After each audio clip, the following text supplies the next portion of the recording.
All right, and we are live. I have no fancy pantsy intro because I'm no professional.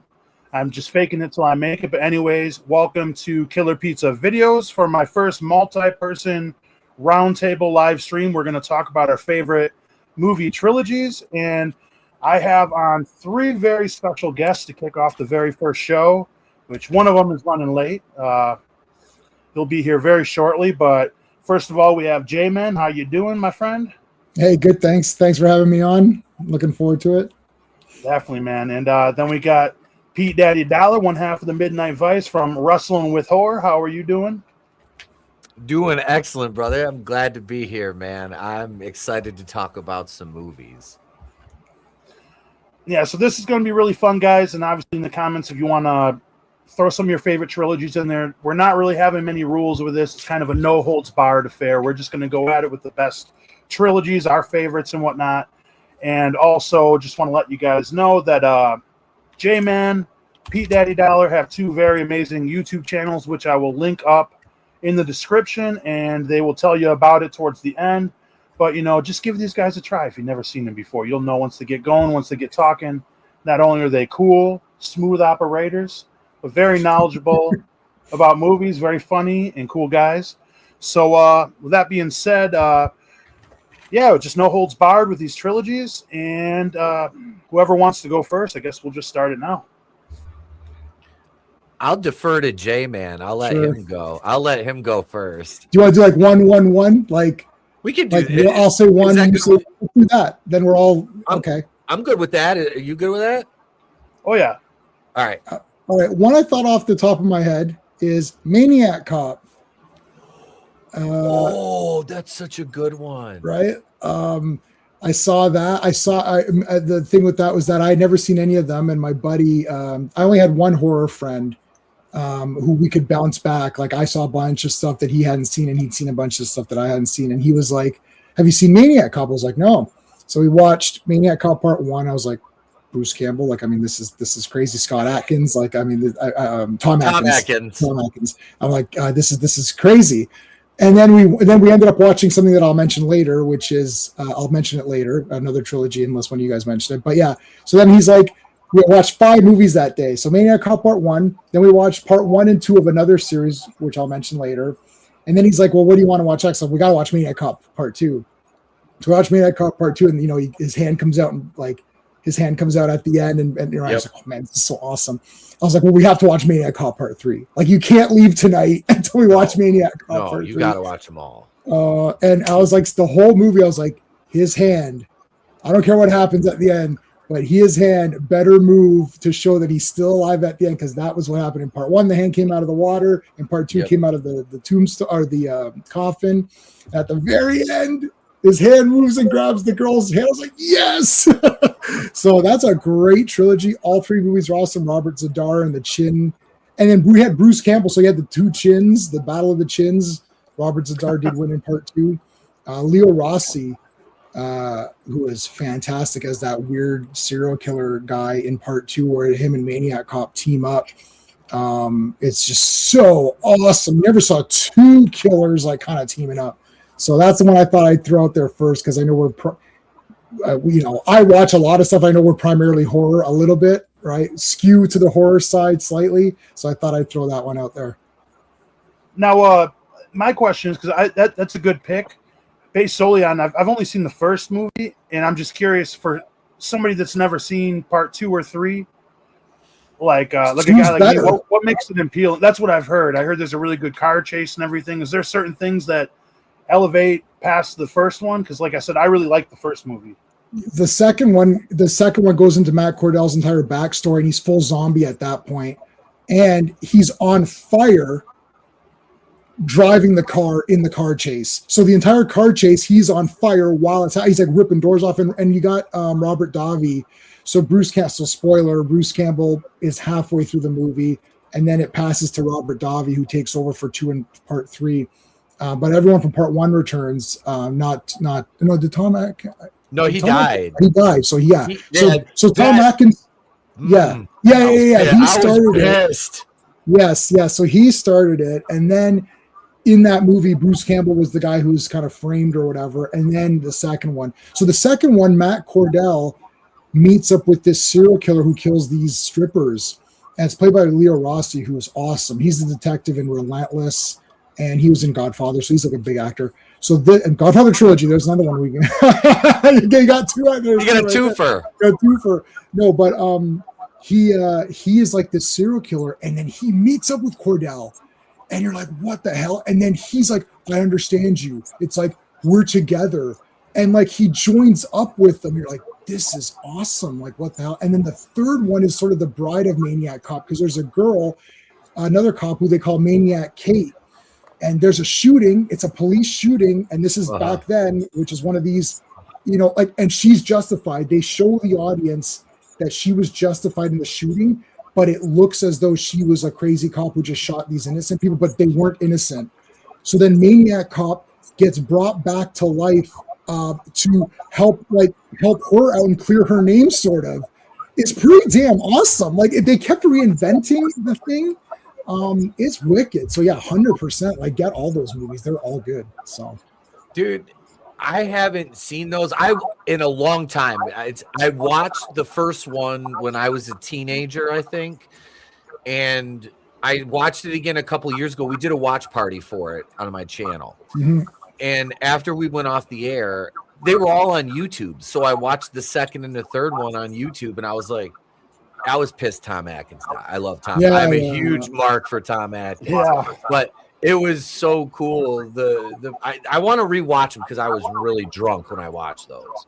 But I remember enjoying them. Like, I was trashed by the time that stream was over. And I'm like, I was home by myself. I'm like, well, shit, here's the second one. It just came up. So I watched that one. They're quick watches. They're like south of 90 minutes by a couple, I think. So 80 something minutes. I mean, you can't get any better than that, really. Yep.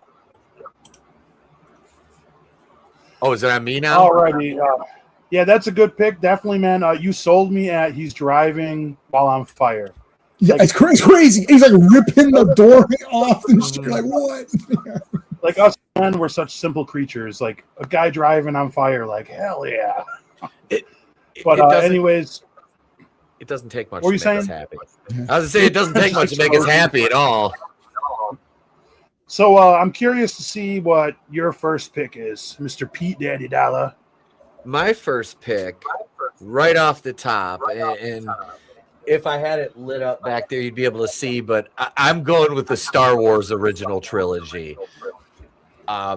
Empire Strikes Back is not only my favorite Star Wars movie of all time, but it is one of my favorite movies of all time. I absolutely love that movie. I've watched it ad nauseum. There's so much they could have done with that to expand on it. I really wanted a Hoth horror movie with the Wampas like slaughtering rebels and stormtroopers that got left behind. But no, I saw Return of the Jedi in the theater when I was 3.5, I think. I'll never forget that because the Ewoks. And the older I got, the less I liked the Ewoks, and the more I was like, I just was straight Empire the whole way. Like, I love the Ewoks. I saw it when I was 6 in the theater. I still have my stuffed Ewoks. Oh, awesome! And on the shelf, you know what? Hang on one second. Go get them. Real quick. Well, it was supposed to be the Wookiees, but the problem is the Wookiees became too smart. Like, throughout the series, Chewbacca was shown to have a lot of spirit and heart and intelligence, so they didn't want to use the Wookiees. That's why they invented the Ewoks. A friend sent this to me. Oh, that is so cool. Board game?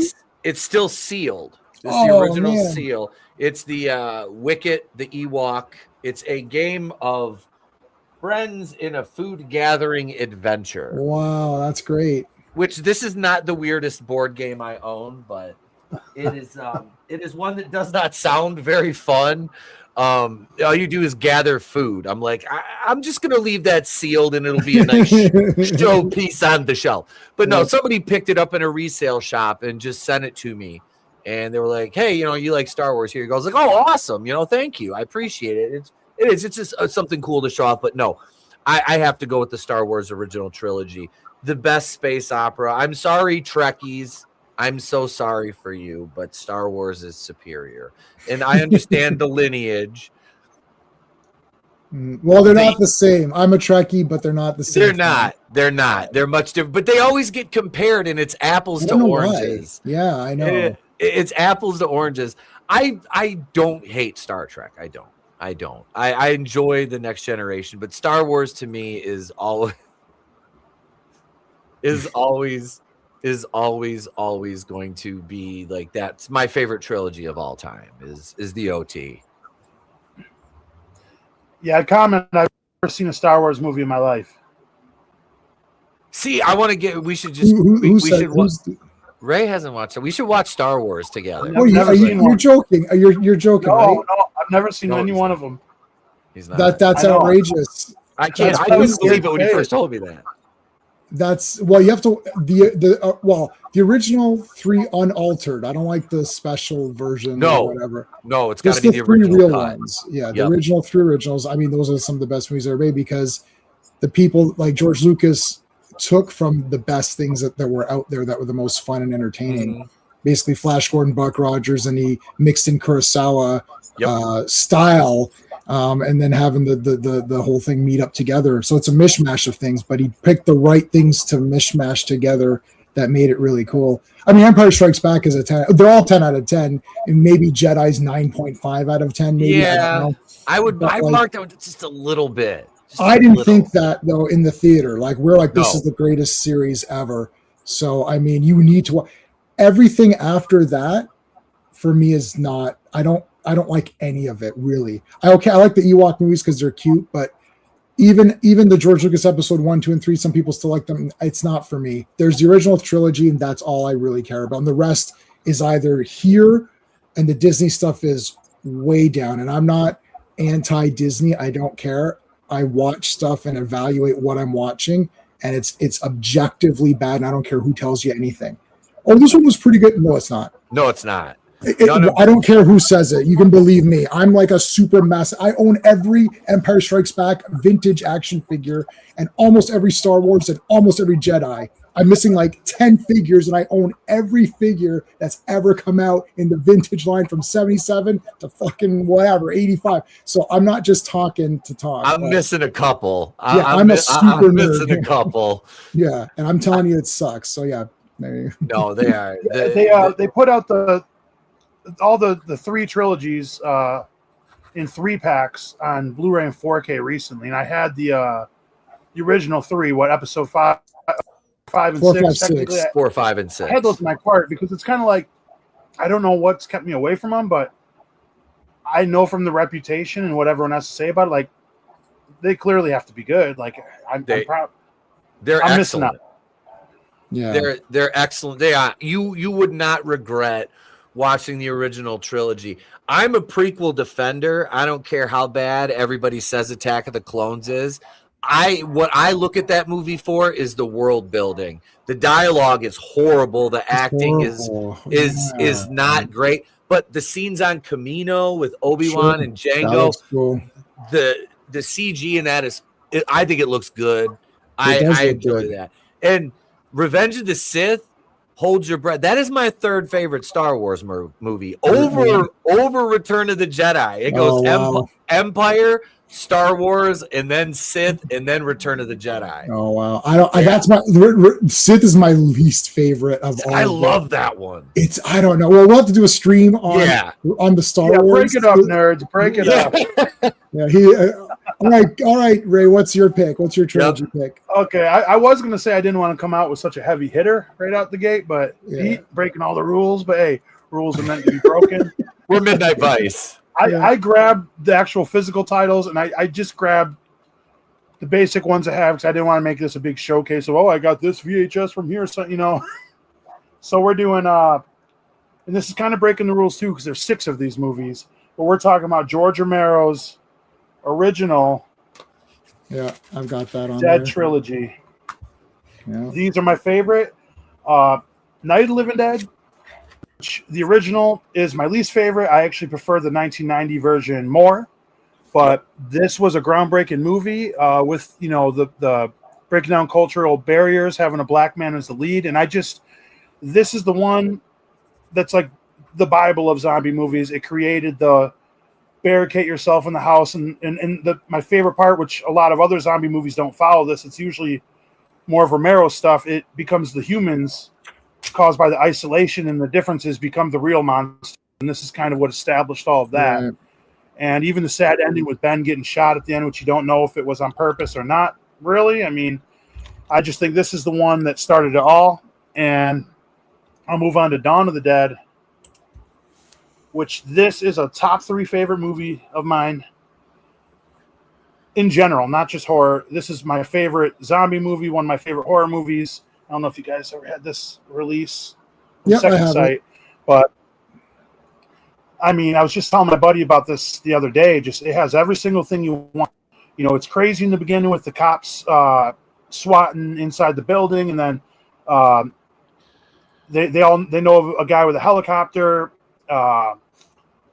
So you got the 4 people, and they go to the, as you guys know, they go to the shopping mall, which was a popular thing back then, and they hide out in there, get innovative, grab all their supplies and everything, and eventually have to fight off the zombies, dealing with one of their fellow men getting bit and trying to take care of him, and then all the bikers breaking in at the end. So, but this movie for me, it's got everything you want. It's got action, it's got suspense, it's got gore, it's got horror. You know, when you would watch this for the first time, everyone would think, how cool would it be to be locked in the mall and have whatever you want? So they have that charm. They have the moments where they're happy together and everything. A lot of very courageous moments and everything. And in a sick way, a comfort movie for me. It just really does it. And the last one, this one, I know a lot of people didn't really like it at first, which I don't know. Are you getting the 4K of this, J-Man? It was in my cart. Then I removed it. Then I added it again. Then I removed it. I bought Day of the Dead 4 million times. In university, I did my presentation on Day of the Dead because nobody wanted it. And I took it willingly. So I'm Day of the Deaded out. I've got the one you're holding, and I think I'm just going to stick with that. I can't keep rebuying. I've got 4,000 movies. It's just I have to put an end to it somewhere. I'll let you know if it's worth picking up when I get it. I still might get it. You will. But this one, I can never put this over Dawn of the Dead. I'll never have the heart. No, but this is almost just as good. I love the isolation in this and all the characters. People claim the characters are forgettable. I disagree. You know, there's some soldiers that are there for a bounty hunt, but the main ones are very obnoxious and hateable, and just, you know, you can they're easy to pick apart. Everybody has a little bit of a different personality. Captain Rhodes is the ultimate villain, who I think wasn't even wrong. I think he was right in a lot of ways. You know, why are we wasting time trying to humanize these zombies when they, you know, Frankenstein's argument, 1,000,000 to 1, they outnumber us, and what are we going to do? You know, and I love the gore in this movie. It's the best gore in the entire 6 movies, for that matter. The isolation, like I said, the whole movie, we've all seen it a million times. I think a lot of people don't know the difference between a soundtrack and a score, but I think this has the best score in any horror movie I've ever seen. And I think the best part with the trilogy is Night of the Living Dead is when the outbreak is starting and nobody knows what the hell is really going on, and it's a very small takeover, containable to an extent. Dawn of the Dead's when COVID hit and everyone's freaking out. What are we doing? What are we doing? And Day of the Dead it's pretty much all done for. But that's my rambles. What do you guys think? That's the only one that offers solutions. It's also at the lowest point of humanity. I think people wanted another big epic action, and it doesn't work that way. When I spoke to Damien Leone about the Terrifier series, and I had asked him, because this is before part 3 had come out, and I said to him, is Terrifier 3, which we can throw in as one of the trilogies, I suppose. When before that comes out, I said, what are you going to do? Are you going to do Day of the Dead, or are you going to do Army of Darkness? Because that's another trilogy. All right, because Army of Darkness takes Evil Dead 2 and makes it even more outrageous and silly and crazy. But Day of the Dead takes Dawn of the Dead and breaks it down further into darker. It even makes it even darker and more isolated. And he said that Terrifier 3 will be more like Day of the Dead, not as outrageous. So he's copying Romero's style here. Day of the Dead is awesome. It's 10 out of 10. The characters are good. And there's solutions. They're discussing solutions. But here's the problem. It's too late for solutions. Rhodes is sort of right. All of this that you're talking about now should have been discussed in the beginnings, like in between part 1 and part 2. Yep. But it took humanity too long to figure out what was going on, and they thought, oh, we can whatever, it'll work itself out, and somebody will think of something. And now who's left is the people who had the will to survive. It's basically the smart people and the fighting people. It's like the soldiers and the brains, and that's the clash. And really, that's the clash it's always been. That's the clash from the caveman times. The person who can make the weapons and fight, or the guy who's just a big guy can beat the crap out of you. That's always been the conflict of humanity, and that's what it is at the very end. That's a great movie. I think normies watch and be like, "Oh, it was okay. It wasn't as good as Dawn." Yeah, because Dawn's a great action movie. The Mall is awesome. Come on, that's kick-ass. Yep. This one's not obvious, right? Like you watch a movie that's obviously good. Like you're like, oh, that was awesome. Die Hard 1, that's obvious, But Die Hard 2 is awesome too, but maybe not as obviously awesome. You have to dig a little deeper into it. So, and I think like what you said is so obvious, but I mean, but I didn't even think about it. You pointed out like what should be more obvious of the brains and the brawn, which is what makes it. And then the irony, like if they could just together. Correct. It's what it's always been from the first movie. If Captain Rhodes and the scientists were the ones working together. And it's such a quotable movie, and like you said, a lot of people don't like it because it's dialogue heavy, but it's not like a movie where you're waiting till the third act for something to happen. Granted, that's where all the crazy stuff for the most part happens, but it goes more with that character study, and it's a very quotable movie. The tension is so high. Captain Rhodes is the highlight of the movie. What does he say? I'm running this monkey show now, and I want to know what the fuck you're doing with my time. Yeah. This is you're feeding me a bowl of Greek salad. I use that in the office at work as one of my lines. It's like, stop feeding me a bowl of Greek salad. Tell me what we got to do. That fucking that guy was on point that whole movie until his death was just that's a 10 out of 10 death scene for sure. For like, and like you said, they want us to believe he's the villain, and I'm like, nah, not really. It's kind of like Michael Douglas in Falling Down, where you're like, at one point in your life, you're like, yeah, this is the bad guy. And then when you get older, you realize this is the protagonist. This is the good guy. And Rhodes, his methods of delivery might have been a bit obtuse and, but if you guys ever want to know what kind of guy I really am, I mean, you had that game in arm's reach. And I had this in arm's reach just about. Nice. Oh. Captain Rhodes Guts action figure. That's awesome. I love that they just made that just because they knew you were going to buy it. They're like, like this Ray guy will definitely buy this. So. And me being me at the convention, I'm like, oh yeah. But anyways, J-Man, I believe you are next. What you got? Well, I mean, we offhandedly mentioned a few already, like Evil Dead and Terrifier. I mean, one that we haven't mentioned that I like is I'll leave an obvious one. How about Basket Case? This is a great trilogy that's super weird. It represents a guy who is making the movie he wants unapologetically, and he doesn't care how weird it gets, and he doesn't care if he loses you along the ride. So the first movie is low key, kind of low budget, small, guy carrying around a basket. It's his brother in the basket, right? Who kills people. And they were Siamese twins. They were attached, and they got unattached, and they had a psychic link. And then part 2, it just becomes like silliness. It's like it just becomes crazy. And then because he finds friends, and then part 3, he's got kids, and there's baby ones, and they're basically copying the Universal monsters. It's like bride, son, it's like just like Chucky. They did the same thing. They did like Bride of Chucky, Seed of Chucky, like they're copying the Universal. How they showed on House of Chucky. They skipped House and they went to Curse of Chucky, which is Curse of Frankenstein, but they're following that style.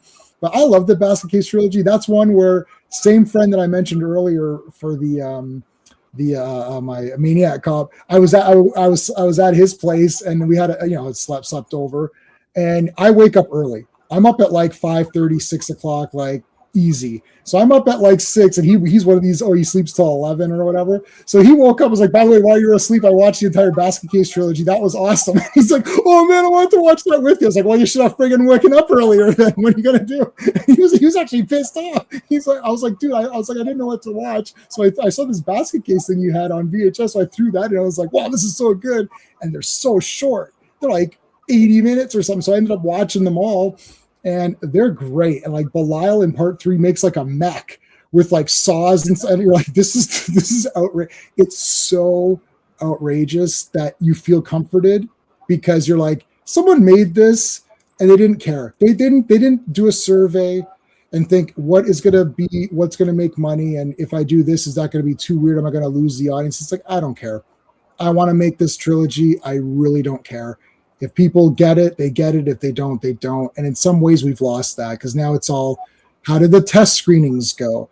Oh, Yep. it went poorly. Okay, there was no test screenings for Basket Case 2. I can assure you. Three. Plenty of them, right? It's just they're just like, we're making this movie, and I don't care. I think that's very liberating. And at the time of watching this, I wanted to be a horror movie maker, so I felt very like happy with myself that someone can make something so awful and weird and just kooky that it's kind of awesome in its own way. And I've got them on Blu-ray and they're great. I don't know if you've seen them all, but I mean, they're worth watching with the keeping into the mind that this is just a guy with no money doing the best he can. He put a lot of heart into it and it's really funny. So there you go. The memes out of that, of like when you leave your dog home alone and it's like Belial just wrecking the freaking room. Yeah. I was like, that shit was fucking hilarious. Right. So Ew. you got Oh, can you hear me? Hello? Yeah, I can hear you. You guys hear him? Yep. I was. Oh, cool. What's up? What is happening? Shoot, man, what's up? Okay, no more echo, right? Here? Okay. Yep, there we go. Yeah. There we go. All right, Good, well, good. everybody, this is my dog right here, Dane from Danger Zone. So, What's up, everybody? What up, man? Nice to meet you. not too much so far. We have Maniac Cop, Star Wars trilogy, the George Romero original Dead trilogy, and then what we just had, Basket Case trilogy. Basket Case. We mentioned Terrifier. We didn't really discuss it, and Godfather. What was the other one? I don't know, just couple of random mentions, but. All right. So Right, is that on me now? Yeah. All right. I'm going to go out in left field, and J-Man kind of beat me to the punch here because I wasn't going to go Basket Case, but it's one that's really batshit crazy and bonkers. I'm going with the Sleepaway Camp trilogy. Yep. I had that next. I was hoping you could hit me, so I didn't want to say it. Yep. Was it Sleepaway Dude, Camp? you guys might. Sleepaway Camp? Then you got. Sorry, I was gonna say you guys might bury me, but I've actually never seen all the Sleepaway movies. The Well, first part one is four, that really ain't too bad. The first one only is the only main one. The other ones are just the nuts. only main one. The other ones are just nuts. Like you got Unhappy Campers as Sleepaway Camp 2, and then Like you got Unhappy Campers as Camp 2. Teenage Wasteland is the third You one. guys hearing the playback? Wasteland is Yeah, the I got- third. You guys hearing the Yeah. playback? Yeah, I got feedback. Yeah. Dane, is your headpiece, are they connected to the computer? Because we're hearing ourselves through your mic, I think. I'm actually on my phone and my earbuds. I'm not hearing you guys through my earbuds. I'm hearing you guys through my phone. That's that. Yeah, and the phone is is sending us back through the loop, I think. Yep. Like the phone's mic is picking up our dialogue. Mike is picking up our dialogue. Oh shoot! All right. I don't know how to fix that, honestly. Do you have anything that you can plug into your phone as like like as a, or if those connect through Bluetooth and you can hear through here, then that would get rid of that.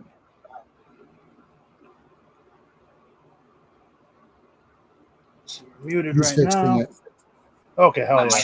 He's fixing it. All right. So the Sleepaway Camp trilogy, I love the transition from Felicia Rose to Pamela Springsteen.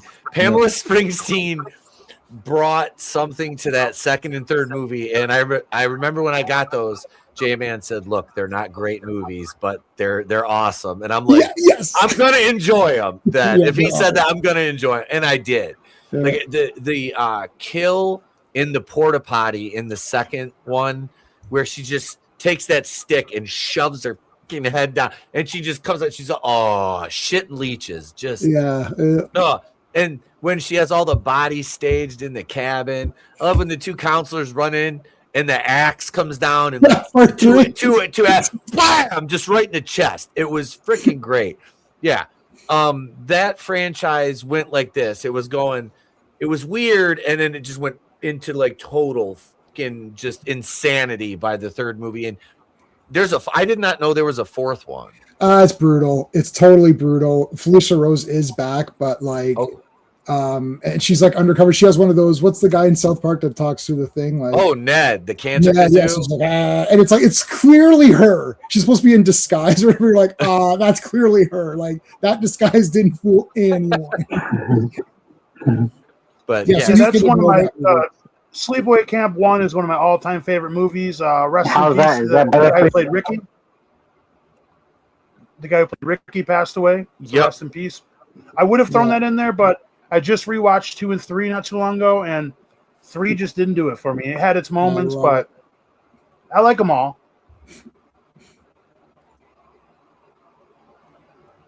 Yeah, that's my second pick. All right, Dane. You want to let Dane? Oh, we can't. Now we can't hear you. He's got his mic muted. I think on his phone it might be turned down.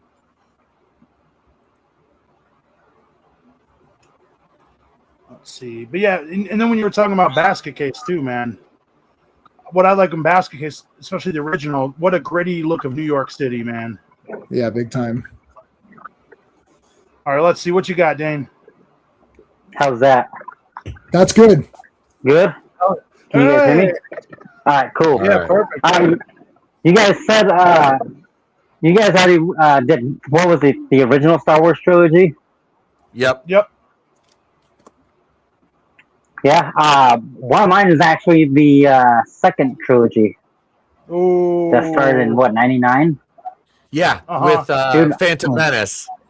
Dude, yes, dude, I love that trilogy, especially Revenge of the Sith. Whew, that is my all-time favorite Star Wars movie. It's my third favorite, but it's in my top 3: Empire, the original, and then Revenge of the Sith. I absolutely love that movie. I don't like it. Me too. It's that whole, for me, it's that whole Anakin Skywalker arc from Anakin to Darth Vader.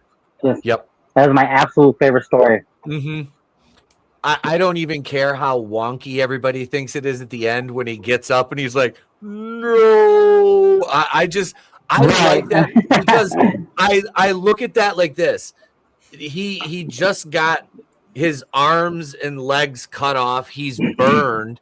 He had to go through this painful surgery to get put in this like android type, cybernetic suit with all this artificial shit.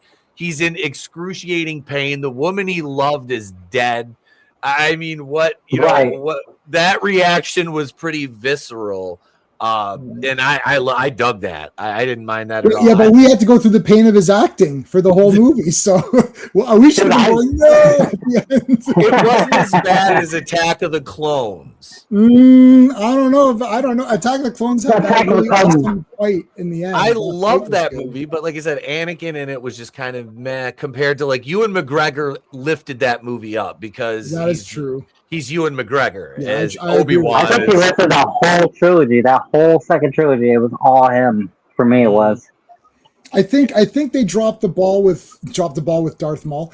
I would have had Darth Maul. Yep. He beats Qui-Gon the way that it was in the movie, and then because I do actually kind of like Phantom Menace, but he beats Qui-Gon, and then Obi-Wan sort of defeats him but doesn't kill him. Kind of he escapes, and then Darth Maul was the most intriguing part, and they should have kept him going and built him up. And then in the third movie, Darth Vader should have killed Darth Maul very quickly in like a quick little fight, and you're like, oh shit. Like Vader's even better than Darth Maul. That's where they dropped the ball. That right there. Right? That would have been awesome. That would have been awesome, right? To show that Vader, like as good as Darth Maul was, Vader is so good. And that fits the samurai. There's a lot of samurai movies that take from, obviously Star Wars takes from samurai movies, and one of the tropes is that when both are so good, it's almost one shot. If you look at Jimbo or Sanjuro, even Kill Bill, death touches them immediately. That's a samurai Kurosawa trope where when two guys are so good, Lone Wolf, he just kills guys where you're like, oh shit. And imagine Vader does that, you're like, oh fuck, this Vader guy just demolished Darth Maul. Right? I just feel like Darth Maul died. And I was like, and when he died in that movie, I was like, it was a letdown. It was a letdown. And then I couldn't get into the next movie. I was like, I don't care about, I love Christopher Lee, but he's too old. He's an old folky. Okay. He can't fight. He's one of my favorite characters in the entire Star Wars myths. I love Count Dooku. He is, Tarkin, dude. But Count Dooku was elegant. He was awesome. Well-spoken. He was a nobleman, but he was so badass and he wasn't even a full Sith Lord. All right, we're branching out into big nerd territory here. My fault. Hey guys, from Cape Breton, Nova Scotia, favorite trilogy besides Star Wars original trilogy has to be the Gates of Hell trilogy. Yep. I don't know if Pete is that. Are you talking about like the Beyond and all that from Fulci? Because I'm thinking so. Yeah. I would imagine. Yeah. And then House by the Cemetery, right? Or and then the Gates of Hell is another. Yeah. So I think I have all those on 4K. I should have all those on 4K.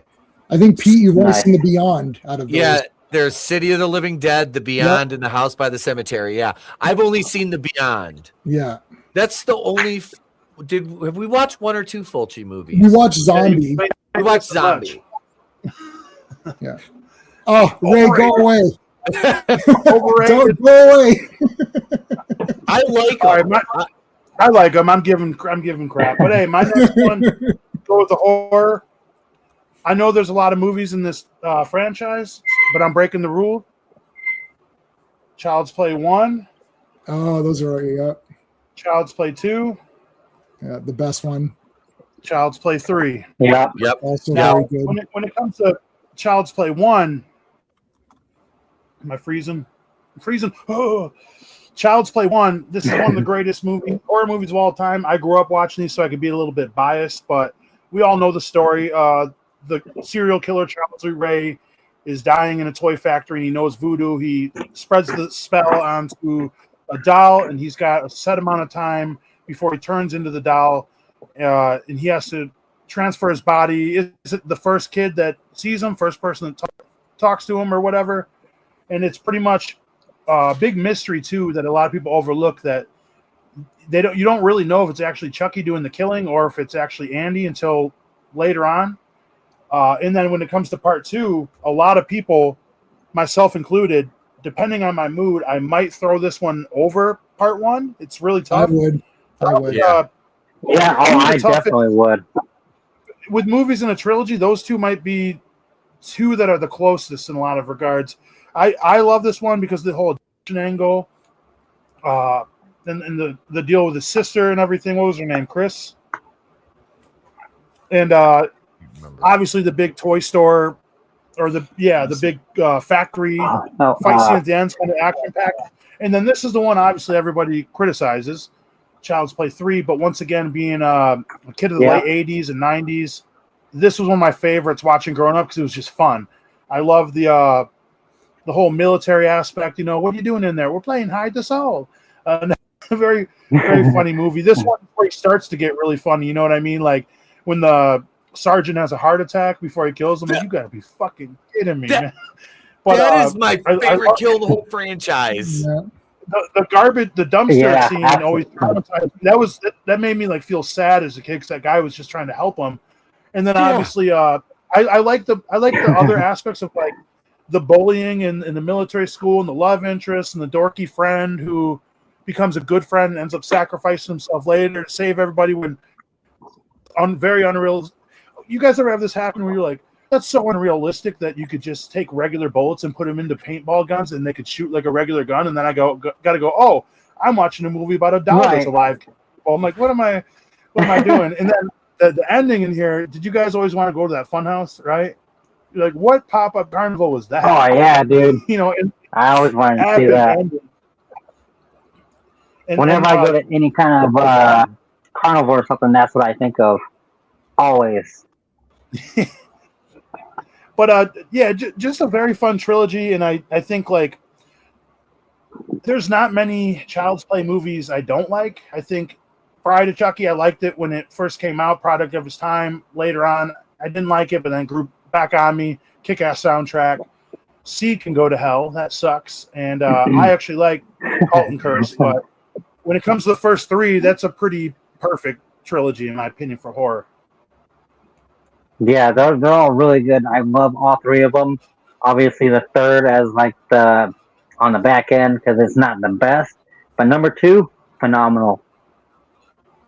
And Kyle, I think Kyle was her name. Kyle's her name. Kyle. That's it. Yeah, I should have met her at the Comic-Con, man. Yeah, she's going to be at Niagara Falls in June, so I'm thinking. When I went to this Comic-Con, it was so cramped their first year there, and then when I seen they didn't have handicap accessible bathrooms and no one was getting out of the way for people in wheelchairs, that was my final straw, and I could get hot-headed, and I just said, fuck this place, and I left. Oh, yeah. Yeah. Well, I heard that they're doing a new movie. Yep, they're doing it. Yeah, this one's supposed to be written and directed by is it Don Mancini? Mancini coming back and he was in charge of the show, and the last couple seasons got pretty out there. So we'll see what happens. I quit watching at the end of season 1 of the show. It got bad.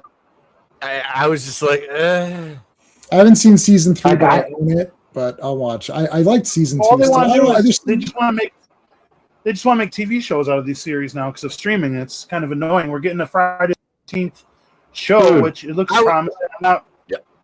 But 18 years since we've had a movie. What's going on?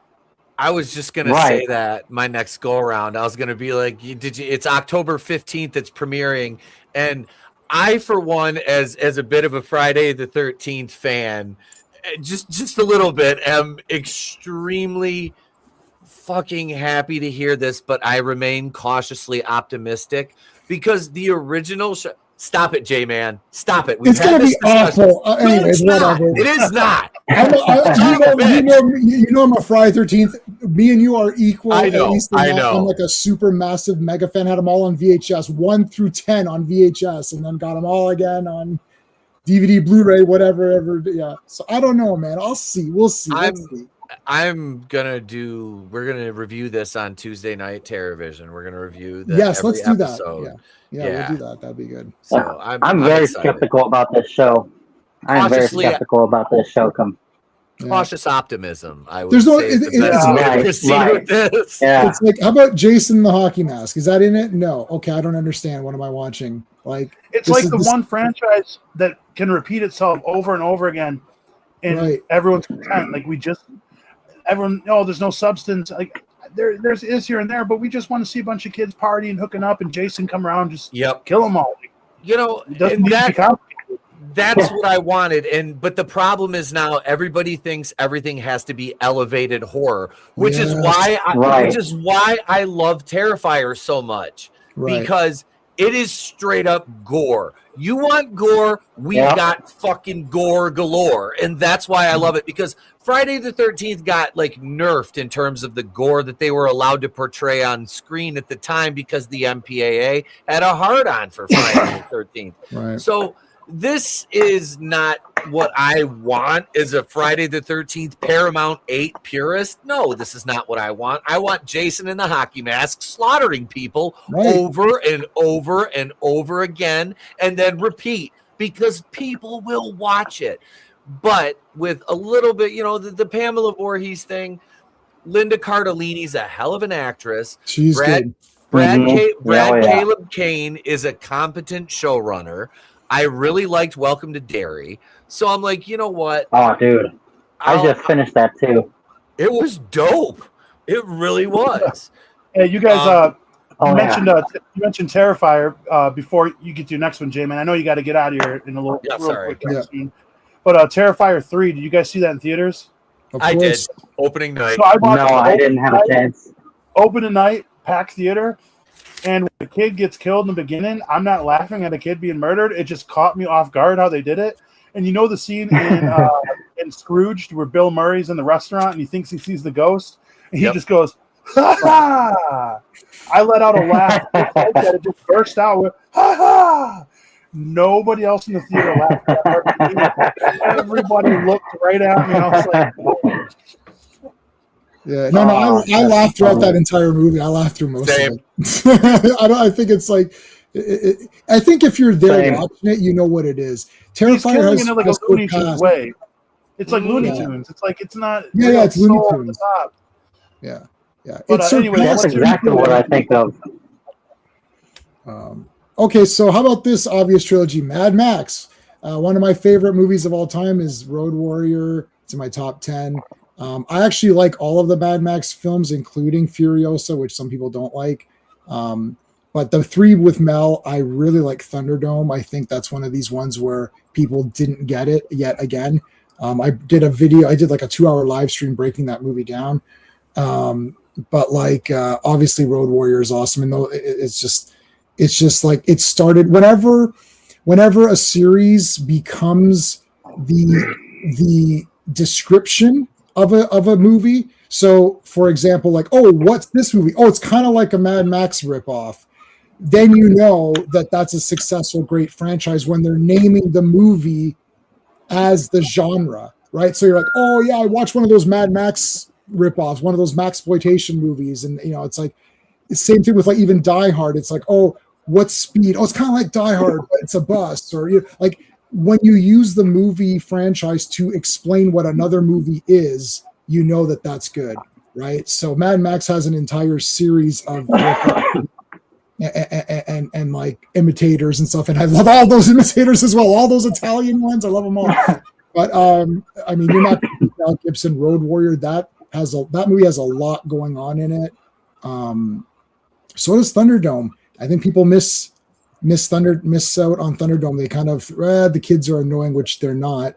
But it's called Beyond Thunderdome. It's not called Thunderdome. That's another thing they miss. It's not about what happens at the Thunderdome. It's what happens beyond it. That's what the important part is. And the fact that Max is left alone yet again, even when he tries to do good, because in part 2, he doesn't proactively want to do anything good. He's forced into it because Humongous destroys his vehicle, and then he's pissed off. He's like, okay, I'll drive the tanker. Yeah, you didn't want to drive it before. You just wanted your gas and you wanted to leave. And then now you've become this sort of righteous guy through, having nowhere else to go, really. And it's only in the last one where he becomes sort of a hero at the end there, but then he's rewarded by being alone again. So yet again, if you try to do heroic deeds, you will not win. Some people win, but Max never wins, and I think that's a great way to end that trilogy. I do like Fury Road, and it's a cool movie. It's just a cool action movie. I don't think it's like it's not really a Mad Max theme the way that they did the other ones. But yeah, I mean, Road Warrior is one of my favorite movies of all time. It's like top 10. So and I like and Mad Max 1 is awesome. I mean, it's pretty odd. Toe Cutter's great, like having him, leaving him to Saw's thing off to escape the explosion. That's kind of cool and started that whole craze. But Road Warrior is just like a masterpiece. So I think for how mainstream and big those movies were, I think they are still kind of underrated in the grand scheme of things. You Oh don't yeah, hear, like, absolutely, a movie absolutely. talk about it. Yep.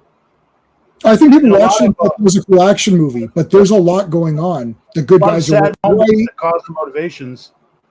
Mm-hmm.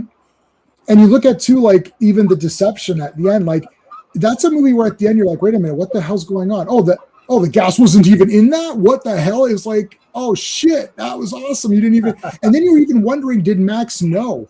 I'm not sure that Max knew that he wasn't driving the gas. It's not clear. He kind of puts his hand, you can see it's sand or whatever, but you're not really sure. Did they screw him? Like, because he thought, I'm going to get my money and gas or my gas from them because I brought those two guys there. But then they're like, no, F that. And then he's like, okay, fine, I'll get you the tanker. And then he gets it. But then it's like, he's like, okay, I'm not going to drive it. Like, what are you, crazy? I'm not going to get involved in your little bullshit. And then he got involved. And then they kind of, I don't know if they screwed him. You can't tell. It's not really obvious. And they don't give you, there's not much to work with, which I like because I like interpreting it on my own. So it's pretty good.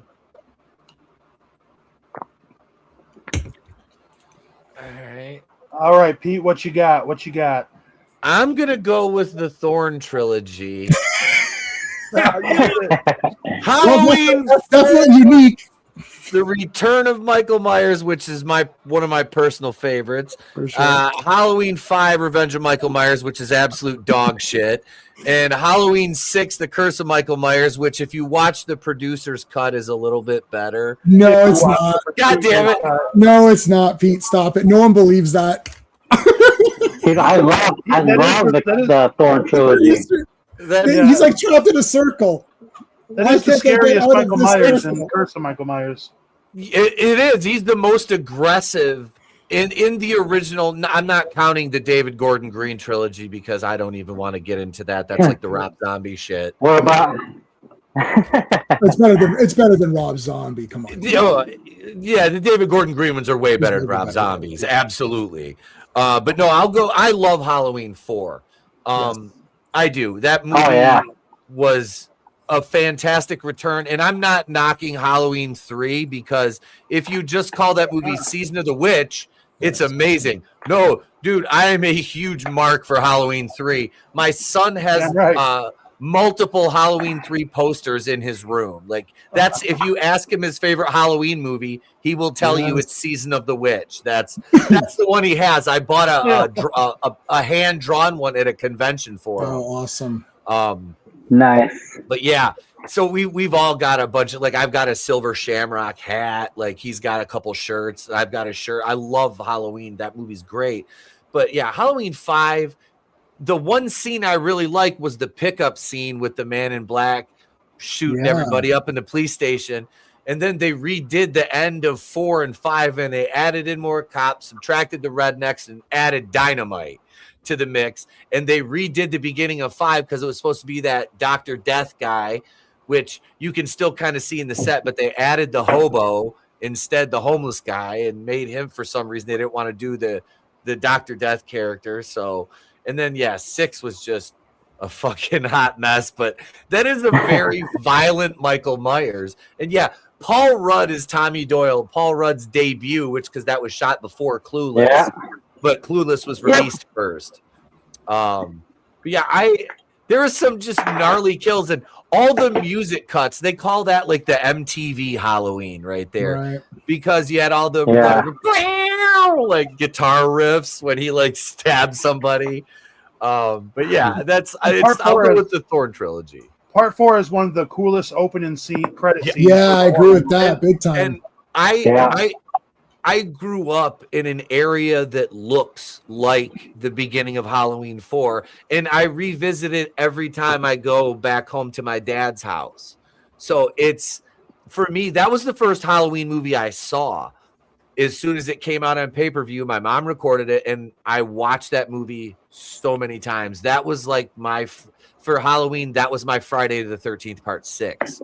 And that's the one that I love the most is Part 4. I'm not knocking the original either because the original is a fucking masterpiece. For sure. But 4 for me is just like that's my sentimental favorite, you know. It's easy to watch because there's not really anything egregious going on. It's just like a good horror movie with Michael Myers, except for the one blonde part. Yep. Other than that, it looks good. Part 5 is not so bad, except for the parts that are bad are really bad. Tina. That's the problem. Yeah, there's a lot of The cops. every so I can't often stand it the seems like cops it's in that okay. movie. And they even play the wait. Yeah. Like, what is So happening? annoying. But that's that foreign. You know what? As soon as you introduce, this is not a knock against foreign filmmakers. When you get a foreign filmmaker, they have different mentalities of Yeah. what they think is funny and what passes. Right? Like, French filmmakers throw a lot of French goofiness into stuff. And to them, that audience expects certain things. Like if you're making a French film, there's going to be some goofy parts, and you might think, "Well, that took me out of the movie. It's really silly." But to them, it's part of the filmmaking process. Like it's not a thing to consider. So when this guy comes in, he starts putting all this weird stuff. To him, he's like, "This is funny and clever and kind of witty." And yeah, these cops are goofy. The cops can't beat Michael Myers. Yeah, but the point is that you shouldn't make it obvious to the audience that the cops are not going to beat Michael Myers. They're supposed to come off as competent police officers who are going to try their best to protect the town. And when they're goofy idiots, you're taking the audience out of the movie. You're like, okay, what is happening? Why are these so goofy? It's Right. just like poor choices in the movie. It's not like egregiously shit like Rob Zombie's remake or whatever, but like, I don't know. It's just some of the parts are cool in 5. Yeah, Dominique Othenen Gerard was the director of Halloween 5. Yeah. And he changed the Myers house from that average suburban That's wrong. house to this gothic style mansion, which, don't get me wrong, it's a awesome aesthetic, but that's not the Myers That's house. not right. But, Right. Not at all. And then part 6, they go right back to the old Myers house. And yeah, it's because like, everyone knows that was terrible. Yeah. huh? But no, I enjoy the Thorn trilogy because there are a lot of cool scenes and just little things in there that make those movies worthwhile. Good pick, man. Good pick. Now, Thank you, brother. Dane, what you got over there, man? What's next? All right, man. My next trilogy that I have is the Dark Knight trilogy. Yes. I'm a huge Batman fan. I've always been a Batman fan. He's my favorite hero of all time. And you like? Oh no, you're cutting out, and I really want to hear what you say. What you're I saying? know. Because I'm a Batman. But He's my second favorite. But yeah. He's back. G is my number one all-time favorite Batman trilogy. Absolutely amazing. It blows everything else out of the water for me.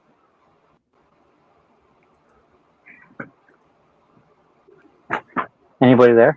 Yeah, You're kind of cutting in, and we want to hear what you're saying. To come back. Can you hear me? Yeah, we can hear Yeah, you. go You ahead. froze. Did I lose you guys? No, you're good. You're good. Good. Now, yeah, we can hear you. Froze. It should work out here just in a second. But what were you saying You there? about? Yeah, can you hear us? Yeah. Yeah, you froze. Your picture froze, but we can hear your audio. Can you hear us? Now I think we're he's. You guys are all about to nerd out. You're frozen. Yeah, You're you're froze. frozen. And you're frozen. Oh, Can you great. hear us? Here, maybe log out and try the link again. Like, yeah. Yep. Pop out, pop back in again.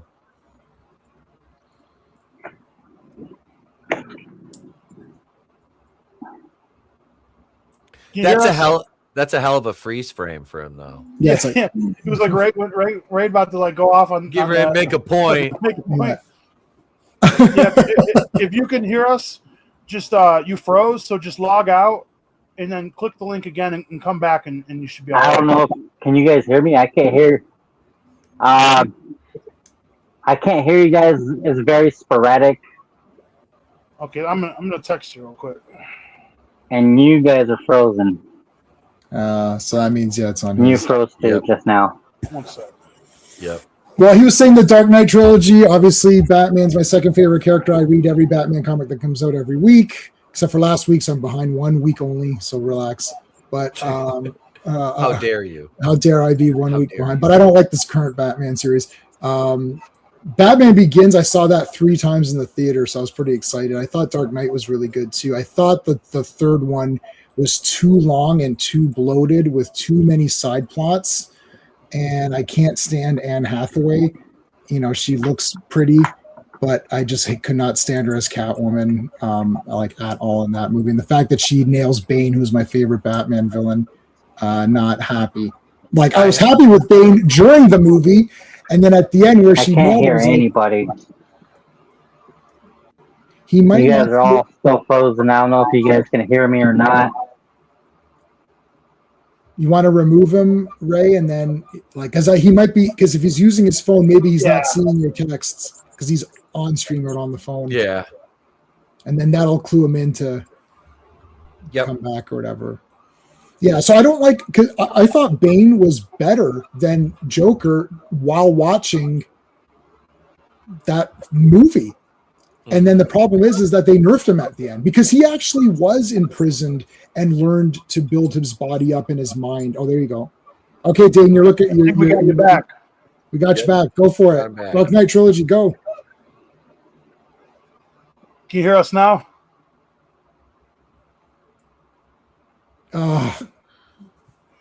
We'll get it going. We'll get it going. Yeah, we'll get him back. Time, Pete, you beat me to it with the Halloween trilogy. Oh, were you going to do the Thorn trilogy? I'm going to throw one in here too. Okay. Probably the most underrated version. I'm talking the 95 through 2002 trilogy. So we got The Curse of Michael Myers. I don't care too much for the producer's cut, but this is the best out of the Thorn trilogy. And then you got Halloween 820. I mean, a Scream Halloween movie. What more could you want? And then a very underrated horror movie. You got the internet, you got romance, you got Kung Fu, Busta Rhymes with the Kung Fu. I don't know why everybody complains about this all the time, but very underrated trilogy. I just reviewed. I reviewed the entire series, but I did a video on Resurrection. That one's it's dumb fun. No, I'm fucking with you, man. I hate these movies. I couldn't help myself. You kayfabed the shit out of me. I was wondering, I'm like, is this real or not? But I actually don't hate Resurrection that much. It's only the last 10 minutes that's egregious. Up Can until you guys then, hear me? it's kind of interesting. Can you guys see me? Yes, we You can guys hear you. are still frozen. Can you hear us? Can you hear us? Hello. Hello. I can't hear, or I can hear you guys kind of, but you guys are.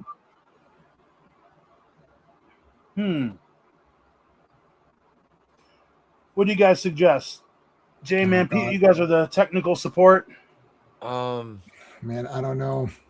It's tough on your phone because StreamYard StreamYard eats up a lot of processing you guys power. are still frozen on my end.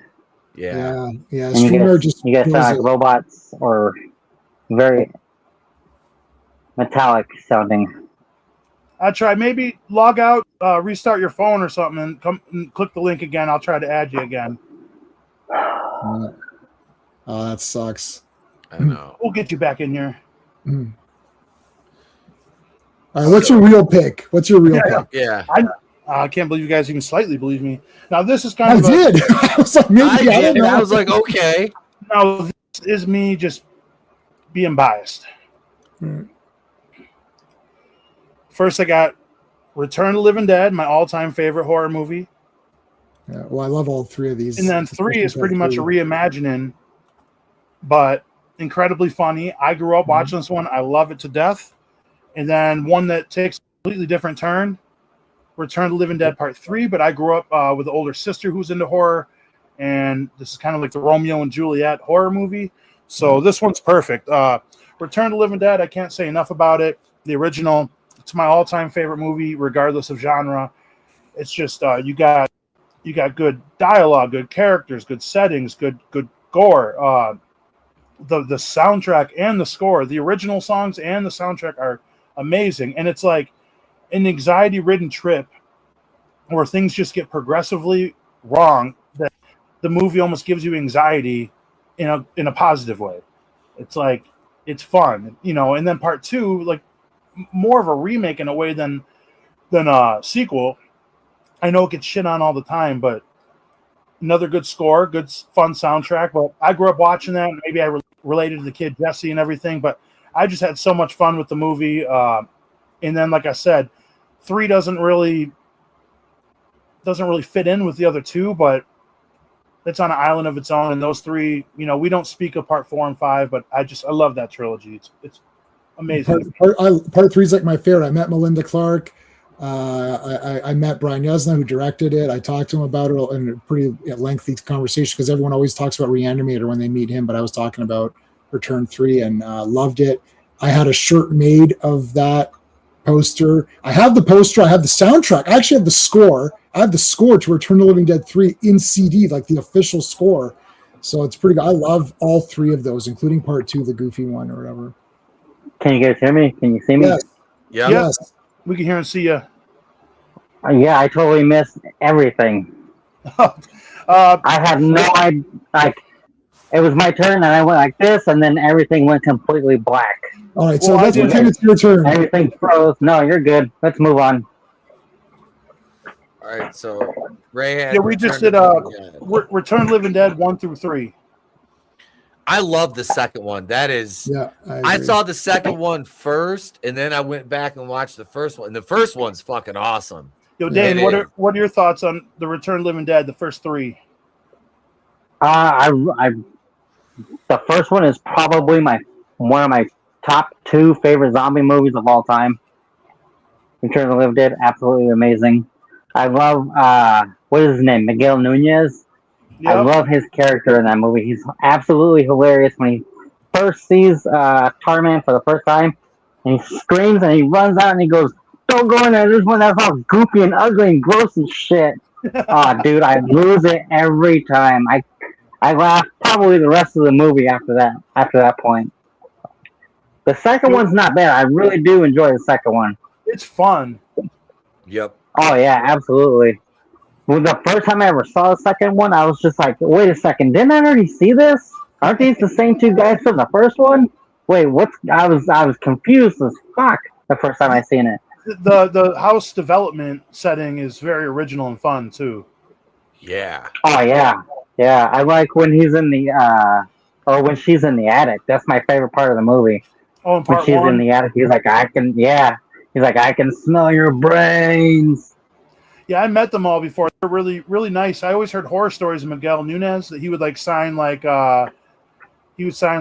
demon on people's Return of the Living Dead stuff. But when I met him, he was so nice. He acted like he was my best friend. And whenever for anybody watching this who's never been to a convention, I'd say just come up with some sort of icebreaker to talk to them about.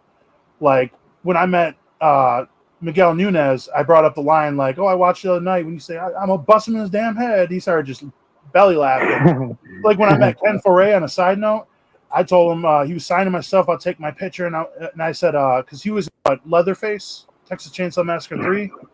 I told him, I said, "You were the only one that ever took a fight to Leatherface." Wait, oh yeah, you almost had him. Right. He belly laughed and goes, "And I would have had him too, but he fights dirty."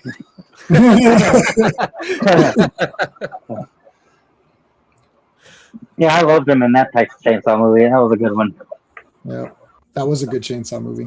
That's the one with Dennis. Is that Dennis Hopper or is that? No, that's part 2. No, that's which is part the 2. best ever. But anyway, that's pretty good. Part 3 is that Matthew McConaughey? No, that's part 4. That's part 4. Okay. So part 3 is Viggo Mortensen, and who else? That's the one where that's the old school trailer. He jumps out of the water and grabs the chainsaw. Yeah, and the It's lightning hits Excalibur. it like Highlander and shit. Yeah. It's Excalibur. Yeah. The lady of the lake presents him with a chainsaw instead of Excalibur. Yeah, dude, I used to have that poster, and dude, I love that poster because on the chainsaw it said the Saw's family. Family, Yep. yeah. I got the score to that too, by the way, randomly. I don't think I've ever seen the third one. Then Oh, it's so. I don't good. think wait. Is that the one with the Illuminati? Which No, one's that's the Illuminati? 4. That's 4. Okay. All right. Yeah, Yeah. that's So the I've fourth seen 1, 2, 4, and then all the modern ones. I've seen them all because I have issues. I've seen them all. And I there's just- one Yeah, more. I've seen them Well, I all. don't own the latest one because they never brought it out. I just I would buy Right. it. That's the only one I don't own. I need to see part 3 now. I've Part never seen like them. 1 is a masterpiece. Obviously, 2 is the Yeah. best movie ever. 3 is awesome, and then there's other movies. I like Alexandra Daddario, so her Wait. being in it in that movie, I was like, Is- that's good enough for me. Is that the Right. one? That's the one where she's like, "Do your thing, cuz." Isn't Yeah, that one? yes. Yeah. Do your thing, cuz. Yeah, and there's a lot of idiots who don't like that movie. It's like she is incredible. I don't care what Yeah. movie she's in. That movie's 10 out of 10. Yo, Pete, No. we Oh, yeah. Pete, What? we gotta add more stupid movie quotes in our tag team when we're wrestling. Like, I should have just saved that and broke you. I should have made sure, just like while you get in the ring, be like, do your thing, cuz. If you fucking did that when I got there, I would have fucking. I would start laughing. I would fucking start laughing. I couldn't even. You remember seriously. remember in the Rumble this Saturday when I went around and punched everybody in the dick? One by one. Ah. All I know I didn't is see that. Tiger kicked me right in the dick. I was choking him, and I'm like, "Say I'm the Tiger King. Say it." He's like, "No." I'm like, "Say it." And I stood up, and he kicked me right in the dick. And as soon as he kicked me, he's like, I could see his face. He went, I just crumbled. Crow comes over to start hitting me, and I was like, I just got kicked in the dick. Get the fuck away from me. Don't touch me. He's like, sorry. I didn't see that. I didn't see that. That hasn't come out yet. I forgot. No, okay. Yeah. Sorry, I was. It was like, like yeah. a I did Royal see- Rumble. Yep. Okay. That's not out What yet. Yeah, I is forgot. Rumble There's ever? delays, right? There's like they edited. So what do you got next, J-Man? I mean, I've got so many. Let's throw in Evil Dead. I mean, look, Army of Darkness is in my top 10 favorite movies. I've memorized the movie. I like the Hail to the King ending better, which is I know the wrong ending because the Slept Too Long is a downer. I prefer the Hail to the King. I love it. I love Evil Dead. I saw them in reverse order. I went to I was like, what is this Army of Darkness? This looks awesome. And I watched, I was like, this is a 10 out of 10 masterpiece. But like, they're talking about all this stuff in the beginning. Is that just like some weird backstory? What is that? And my buddy's like, oh no, dumbass. It's part 3. I was like, oh shit. So then I watched Evil Dead 2 because Evil Dead 1 was impossible to find. And I watched Evil Dead 2. I was like, this is fucking awesome. And I was like, I got to get Evil Dead 1. And I finally was able to acquire it. And I love Evil Dead 1. And I love how they don't continue at all, like in any way, shape, or form. He's dead he's basically Evil Dead 1. Then Evil Dead 2 starts with him going back to the cabin, except 3 of his friends are missing. And it's just him and the girl. I'm like, wait a minute, what's going on here? What did he survive and go back? Like, what is this? And then it's like they ignore and at the end of part 2, they're like, hail. And then they go part 3 and he falls down. Everyone hates him. I was like, these movies do not even continue. And I'm like, who made this? Like, this is the same guy that made all 3 movies and they don't continue at all. And that kind of became the charm. I thought, this is hilarious. They don't even bother. But I love all 3 movies for different reasons. Army of Darkness is kind of my favorite. I've got a huge statue of the Army of Darkness poster, which is like I mean, the statue is this big. It's the whole poster with him on the car and all that. I can't, it's so heavy to lift. It's over there. I can't show you. And I've got the poster for it right here. I have all the toys for it. I met Bruce Campbell. I got his picture. I got his autograph. I mean, he's just the best. That started my love of Bruce Campbell. And it's a great gateway. Evil Dead 2 is a great gateway horror movie. That Ghost Town, The Gate. What was the other ones? There's a few of these Gate is awesome. Dolls. I love The Gate. Yeah, all of those are great if you're like young and you can watch. They're a bit horror fantasy. It's not full on horror, but right. So even Dolls, right? It's like it's not that bad. It's not too rough. So it's a great. These are all great intro movies. So yeah, I mean, it's Evil Dead, man, and I know they've continued it on, but nothing's going to beat the first 3 with Bruce. I don't mind any of the new ones, actually. They're fine, and I bought them all, and I bought the TV show and all of that. But those first 3 are just awesome. So, dude, fun fact: the original premiered at the Redford Theater. I live in Redford, Michigan. For all the weirdos out there, 15 minutes from my house was where it premiered back in the day. The original showing. And shitty enough, this past Halloween, I was working second shift, so there's like 3 of us to work outside, and both guys took the day off, and I was like, oh, it's no big deal. Like, who cares? I usually take Halloween off, and then I seen something pop up on my phone and said, oh, they're playing Evil Dead on the original film at the Redford Theater where it premiered tonight. And I seen it on my phone, like, motherfucker, my stomach hurts. I need to go home. But I agree with all the same reasons. It's hard for me to pick which one I like better, Evil Dead 1 or 2. Pretty much the same movie. They just remade part 1 with a better budget and kind of made it more of the Ash show with more humor. So I think it kind of depends on what kind of mood you're in, because if you have all the lights out and everything and you turn on Evil Dead 1, it is generally a pretty scary movie, especially like I have a deep freezer out in my garage. I have a deep freezer in my garage. Say I got something I want to eat later, I just throw my stuff out there. I watch Evil Dead and like, oh, let me tippy toe out the garage. It's not connected. I'll be scared as shit walking back. And then Army of Darkness, I hated it for years. I always liked it, but people would champion it. Like, it's so good. And then the last time I watched it, when I picked up the 4K, I'm like, I'm an idiot. This might be the best one. This is so fucking good. It's so awesome, and yeah. I love it. I tried this past Saturday. I've tried this so many times in pro wrestling that I hit the line. I say your shoelaces are untied, and I wait for them to play along and look, and then try to hit them. And every time they usually hit me back first. They block it. But classic, man. I only didn't put that on my list because I knew someone else would have it. Yeah. I almost did. Film. It's like what he did, Sam Raimi. Always fuck up his last name. Raimi. What he did with filming, Raimi. the creativity, the way he did that, like the running through the woods, through the house, especially the end scene with the doors. Open, it's like you never seen that before. And for just some college student, some 19-year-old, 20-year-old, however old he was when he made it, is pretty unbelievable. And they call that Raimi Cam. And you see, that's what I'm saying. If they name something, so if your movie or whatever contains something that people now name that as the thing, like when you see that now in another movie, you're like, oh, that's like Raimi Cam. Like, it's like, you know, right. Right, like Sam Raimi didn't invent cameras, but like, you know, I think that's fake Shemp. Shemp, yes. Every time Bruce Campbell's in, he's a Shemp, and you get a fake Shemp, and again, he didn't create Shemp. Shemp is the stooge that everyone hated. So like but now you think about that. Klaatu Barata Nikto is the way you stop Gort from destroying the world. Those are the words you say to stop Gort from destroying the world in The Day the Earth Stood Still, the black and white classic movie.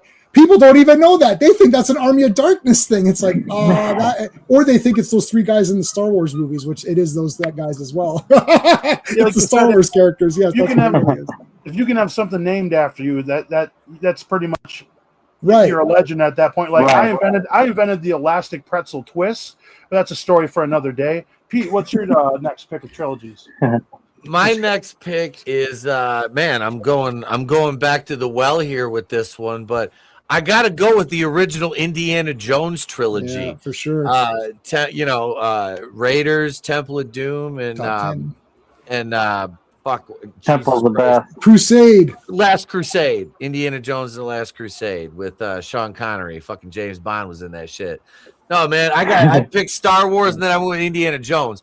I saw 2 out of 3 of these in the theater, and I freaking loved Last Crusade as a kid. That was seeing that. You got to see that the same year I got to see Batman in the theater. I mean, that 89 was a good year. Yeah. It was and I saw, incidentally, I saw Jason Takes Manhattan. I snuck into that with my older cousin to see that one. But yeah, Indiana Jones, I loved these movies as a kid because to me it was familiarity. Because I was such a huge Star Wars fan, seeing Harrison Ford in another action adventure role, it was like, oh, cool. You know, well, it's not space, but it's like, it's more grounded. And I'm like, these are still fun movies.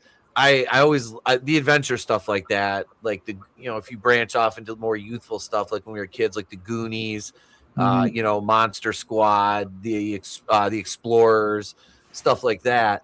But no, these movies were really just so well done.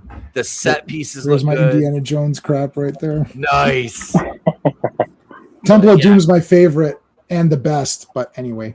It's funny that a lot of people didn't realize that Temple of Doom was the prequel to. They did not realize that. They did not realize that. They're kind of comfort movies, man. Like you were saying, I know there's some very violent stuff in those movies, but they are kind of a gateway to like to go from like adventure movies to kind of more action, I would say. Yep. Yeah. But also it's like again, they're based on pulps and serials. They're based on pulp adventures. Indiana Jones. Last Crusade is a slight step down because they introduced his father. Now, had his father died within the same movie, I would have been okay, oddly enough, but I don't like that there's baggage. Last Crusade is great, provided it is the last one, but I don't, because then the next movie, they're like, oh, where's the father? That's not good. Like, James Bond, these guys should be characters that live only in that movie. If there's continuity, you lose the adventure aspect. Each one should be a completely unique adventure. Now, I still like Last Crusade. Obviously, I saw it in the theater, but Temple of Doom, he's Rene Belloc. He's a bad guy. He's out for fortune and glory. He trades the last remains of Nohachi for a diamond. You're like, wait, what? That's not Indiana Jones. He wants money. He wants a diamond. Why? I thought he would want those remains. And throughout the entire movie, goes through hell. At the end, he goes literally into hell, becomes bad, and then finally emerges a hero through fire, through like the Phoenix Rising. He literally gets burned by Short Round. He comes back as a Phoenix. He's like, let's get out of here. Yeah, all of us. And at that moment, he becomes a hero. The light shines behind him. He rescues the kids, come back home. Yay. He goes, what about the stone? He's like, he goes, it's not, I don't need it. She's like, yeah, but the fortune and glory. He's like, yeah, I don't need that. Okay. Then people walked out. I didn't think that was that good. It was okay, I guess. What are you talking about? Did you not watch this movie? The guys, just to give me this one rant. Look, check this out. They're on the conveyor belt. So he's fighting that big, huge Indian guy. That's a challenge. No, hold on. He's fighting a huge Indian guy on a conveyor belt that's moving. Oh, hold on. But as it's moving, it's crushing you at the end. So there's a time limit. You have to defeat him. Oh, that's pretty crazy. Okay, but hold on a second. While that's happening, there's a kid using voodoo magic and stabbing him while he's fighting that guy on a conveyor belt that's going to crush him. These people making these movies now do not understand what tension and action really means. Indiana, like even in Raiders, he's fighting the same guy, coincidentally, the same actor, that big German guy. Yep. We're doing fisticuffs while the airplane is moving around and he has to duck shit, right? And then guys are coming and she's shooting while guys are coming. There's a lot going on in every sequence. And Indiana Jones and Raiders and The Last Crusade are pulp movies. They're serials. In serials, every 15 minutes it ends. So there's a cliffhanger. And every 15-minute action point, there's something where like, oh, Indiana Jones could die. And then you come back next week to see the next one. You could break up those 3 movies into 15-minute chapter plays and have that play out. And then they made Indiana Jones 4, 5, 6, whatever, and they've lost what that all was all about because the people making them now don't know what the old movies were really like. They've completely missed out, and you got people defending it, which pisses me off.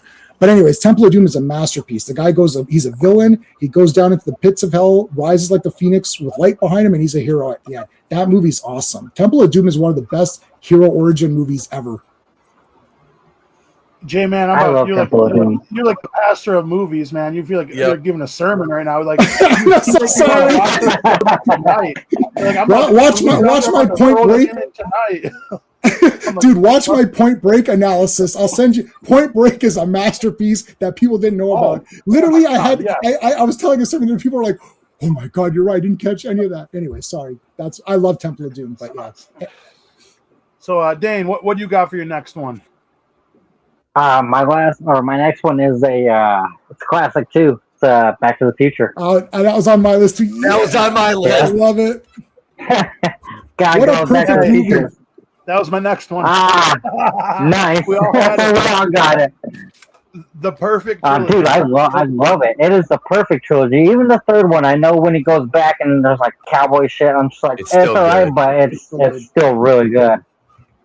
Absolutely, now, I love it. What is it that you like about the trilogy in general?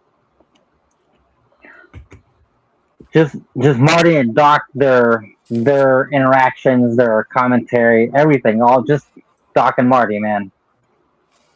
Yeah, the chemistry between them, and I agree. I rewatched the trilogy when I got this 4K a couple years ago, and I will admit this. I watched them, like I said, I worked second shift for years. I watched one each night after work. I cried every night when a Back to the Future movie ended. And not because I was sad, it just touched me so much. And when I got to the third one, it was so long, because I would go back and watch part 1 or part 2, and it was so long before I watched part 3. But when I watched part 2, it must have been a while since I watched that, because it literally ends and it's like to be continued.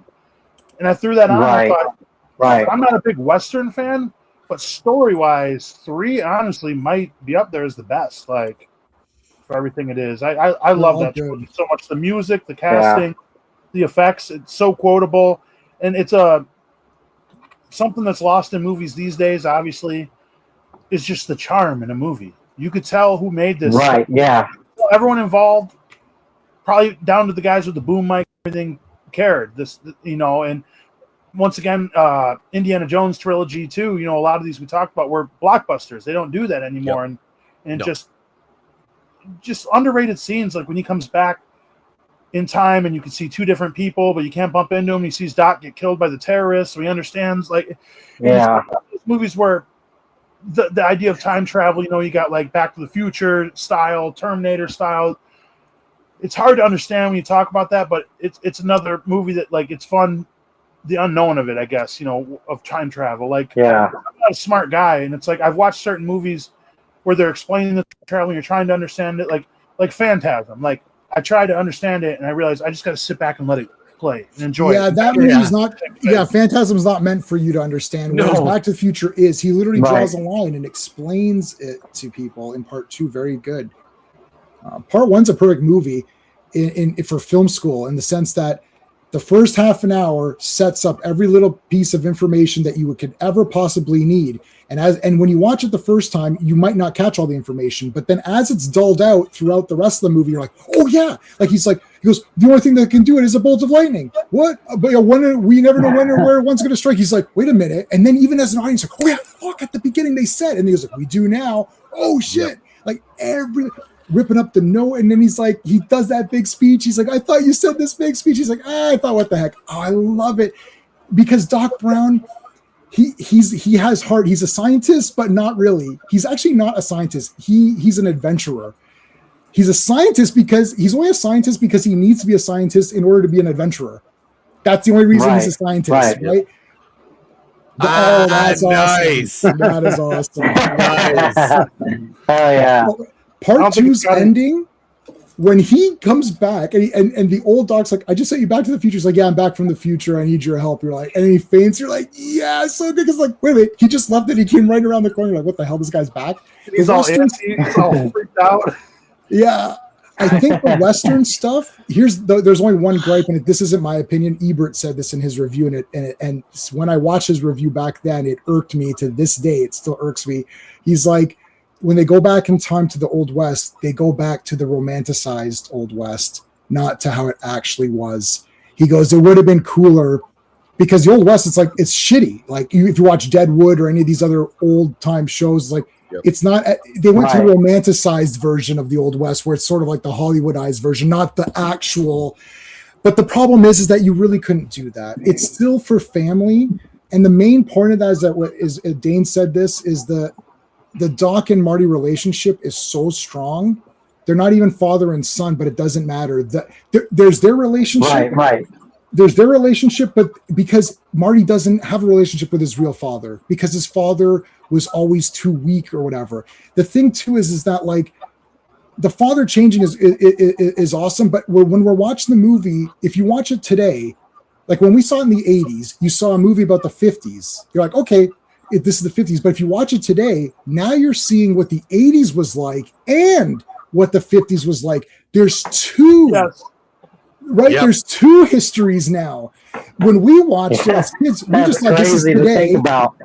Right, this is today, and that was mom and dad's time. But now Pete's son can watch and be like, this is dad's time and granddad's time. Wait, we're talking about Back to the Future. You just watched that with me. What'd you think, buddy? Hang on, here, bud. Here. Short change. What'd you think, man? I liked it. Awesome. 2 thumbs up. Brilliant. Yeah, the scientist was really smart. I thought it was cool how he thought in the past about the future. Yes, it's so cool. Yeah. And then when they say he's Darth Vader and he presses the thing and scares the guy, that was pretty funny. I'm Darth Vader. Awesome. And another movie where the soundtrack and the score are both amazing. Yeah, absolutely. It was a very good soundtrack. It was really good. And everyone knows that like that music, and then Back in Yeah. Time and all that is great. Yeah. I'm gonna have to watch it I liked how tonight. I liked how they used He's got the. Back to the Future lunchbox. Oh, that's cool. I don't want to show on the internet what's in here, though. I'll just keep that a secret. I'll tell you a story about that off air. I'll I tell think you. I might have an idea. But I it's like how- perfect. Yeah, Hold that I for like, me.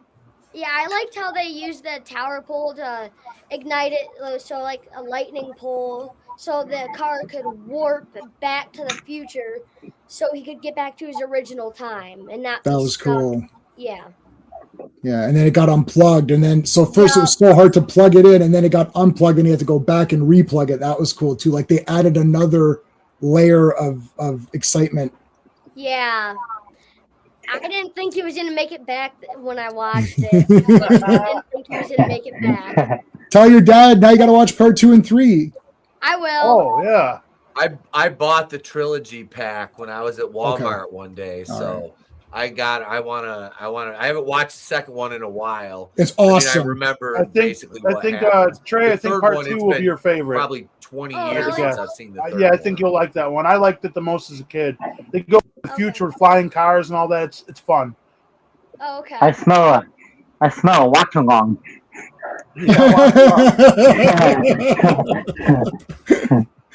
Okay. Bye, All right. guys. See ya. It's good to see Bye. you. Bye. Thank Bye. you. Thanks for joining us. I forgot. I gotta go in a couple. I don't know whose turn it was. I will be right back. Let me ask you something real quick, Jay. We're talking about Evil Dead. Have you ever seen any of these? No, I've never no. seen those. Yeah, are they? Yeah, I know about it. Yeah, I know. The Is, Evil are they Dead any trap. good? Pretty much Japanese Evil Dead. Yeah, I've heard about I'm it. gonna I have never to- saw them. I think they're on Tubi. And I need to check them out because I've never seen them either. There's a kill in part 1 that's one of the most creative and cool looking kills with practical effects. And the third I'll act write it down. is insane. Like Evil Dead Trap. it was there. It's not like a shot for shot remake, but it's their idea, their interpretation. For sure, Right. for sure. Yeah. Insane. I mean, it's a Japanese. Dude, horror. Which you know what I really loved was Deathgasm. Did you watch Deathgasm? Yes, I have seen I haven't Deathgasm. seen it yet. I have it, but I haven't watched it. Dude, watch Deathgasm. You I like think there's Evil a Dead? part Watch 2 as well. There Deathgasm. might be a part- Yeah, I haven't seen the second one yet. Guest appearance by Trey. He's more entertaining than I am. Well, you didn't pick the Thorn trilogy, so there's that. He did though. He loved when Ray, you talking about crying at the end of Back to the Future? That shit always hits me. Like It does. there's certain like the scene in Empire Strikes Back where Yoda lifts the X-wing out of the swamp. That shit, that music swell. That hits. Yeah. It's like that in Back to the Future. There's certain just notes that those movies hit. It's just like those heartstrings just go and boop. It happens, man. The score, like when the dog, what was the dog's name? Back to the Future. Einstein. Einstein. Yes. When he gets put in the car and Doc's explaining to him, Marty, like, you know, the dog could die doing this, or he might not come back. And then when he goes at the right time and comes back through the car, and Doc's freaking out, see, I did it. He opens the door, dog comes out completely unharmed, and the realization that Marty McFly has, and when that score hits right there, and the look on his face, like completely shocked and can't believe it. I don't know. And Yep. a good Yeah. showing of like the butterfly effect with things, you know, it can be like relatable in real life. Like if you don't do a certain thing, every action has a reaction. Science, you know. Right. Well, going back to meet your parents is a brilliant idea because everybody thinks that's a cool. And the fact that it's the setup in the beginning is she's like, I never called a boy, I never sat in a parked car, and all this nonsense. And it's like you did exactly that. Like everything that you're saying to your kid you didn't do, you did. And I love it. And it's like, and I love bringing the TV out and all that. And then the jailbird Joey's like, you better get used to these bars, so you're gonna be chopping. Little baby loves the crib. He's like, you better get used to the bars, kid. I love that. That's great. Oh man. So And what's your next and probably final pick? This is my final thing, and then I'll go. Well, I mean, I'll just say the Lord of the Rings and Hobbit. I love both. I love all 6 movies. I know there's the people who think Hobbit should have been one movie, but why? Why have one awesome movie when you could have 3 awesome movies? And I think that they're all awesome. If there's a lot of boring shit in them, then I would say it. But Lord of the Rings, my favorite movie is Conan the Barbarian with Schwarzenegger. That's my number 1 favorite movie of all time, and I also think it's one of the best films. But so that's my favorite movie. Since that point, and I love all of these like Deathstalker and Ator, and I just got Conquest 4K. You know, I love all these sword and sorcery movies. I love them all. All the shitty ones I just got. Warrior and the Sorceress on Blu-ray. I upgraded that, like whatever. I love all those, but not until Lord of the Rings that we were like, wow, finally something. Because nothing ever really beat Conan the Barbarian, you know? Excalibur's not really sword and sorcery, but Conan and Excalibur are kind of your 2 big ones. And everything was like kind of just below. And then Lord of the Rings came out. You're like, are they actually going to be able to really do this? Like, can they really make this? And they pretty much did. And it took Peter Jackson, who's crazy, to do it. And I also love the Hobbit trilogy as well. I love all 6 movies, extended versions. I just make all that one movie and just call it the Middle Earth series. I don't care about the shows or whatever that other shit that's come out. But yeah, I mean, I don't know what to tell you. It's like, it's obvious pick. I was trying to leave my obvious ones till the end, right? Like, it's like, yeah, Lord of the Rings. I mean, I don't know. You didn't like Rings of Power and shit? I tried watching, and people think when I review things poorly or whatever, they think I'm like a hater or one of these guys. Yeah. I'm not at all a hater. I loved a lot of movies that people absolutely despise and make fun of. And but I watch Rings of Power and it's not exciting. No. I don't know what to tell you. I don't care about is this or this. I've got the books and all that, but I'm not looking exactly for that. I'm telling you just based on the movie I'm watching and the show I'm watching, this isn't very exciting. Yep. That lady as Galadriel, she visually looks okay, but she is not. That's not Galadriel. That is not Galadriel. This is not a hater thing. Even on Star Wars, Acolyte and all that, I can give you the way I talked up Temple of Doom, I can talk down Acolyte, same thing. The way I am not here to hate on things. I want to love everything because I'm spending my time. Why would I want to watch, 10 hours of Rings of Power to hate on it afterwards? Why would I waste my time in that way, right? It's just to hate it for what reason? I did that with Batwoman. I know. Well, that's even I tapped out on Batwoman, which is not crazy. Me. Not me, I tapped out. No, I watched one episode and I was done. I did 83 videos for my YouTube channel just on Batwoman. Just on Batwoman, yeah. So there you go. I love the Hobbit. I think there's a lot of heart in the Hobbit stuff. I love the going on the adventure. I love where he's like, I'll help you find your home because I don't have one. Or because I have one and I know you don't have one. Like, I'll help you get back to yours. That is great.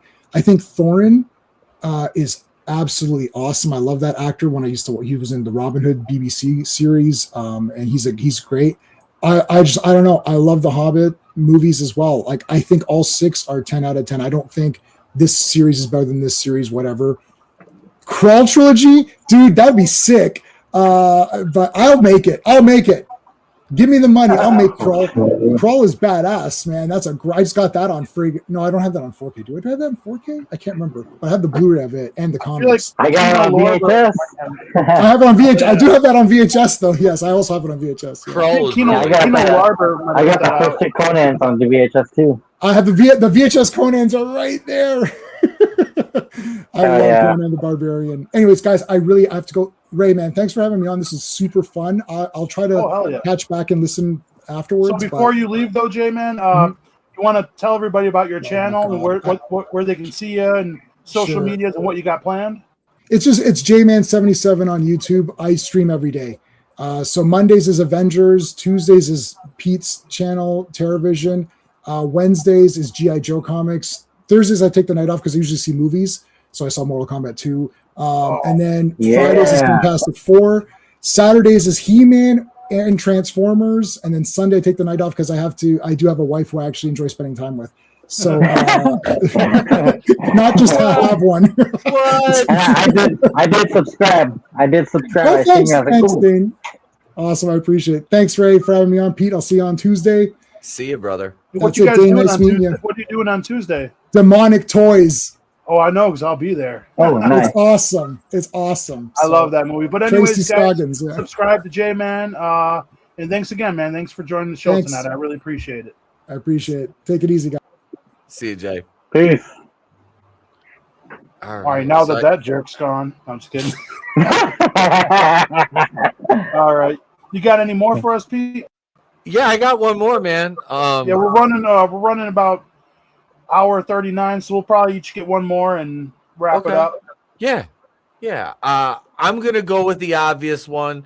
I'm gonna go with Friday the 13th, 4, 5, and 6, the Jarvis trilogy, Dude. and yeah, Tom Matthews to bookend it, and he was I'm a huge independent horror fan. Support your independent too. horror. Mhm. Oh yeah, I remember seeing you at the Womp Stomp. Was not Womp Stomp. No. Jesus Christ. No. It was Womp Stomp was the Friday the 13th that I was thinking of.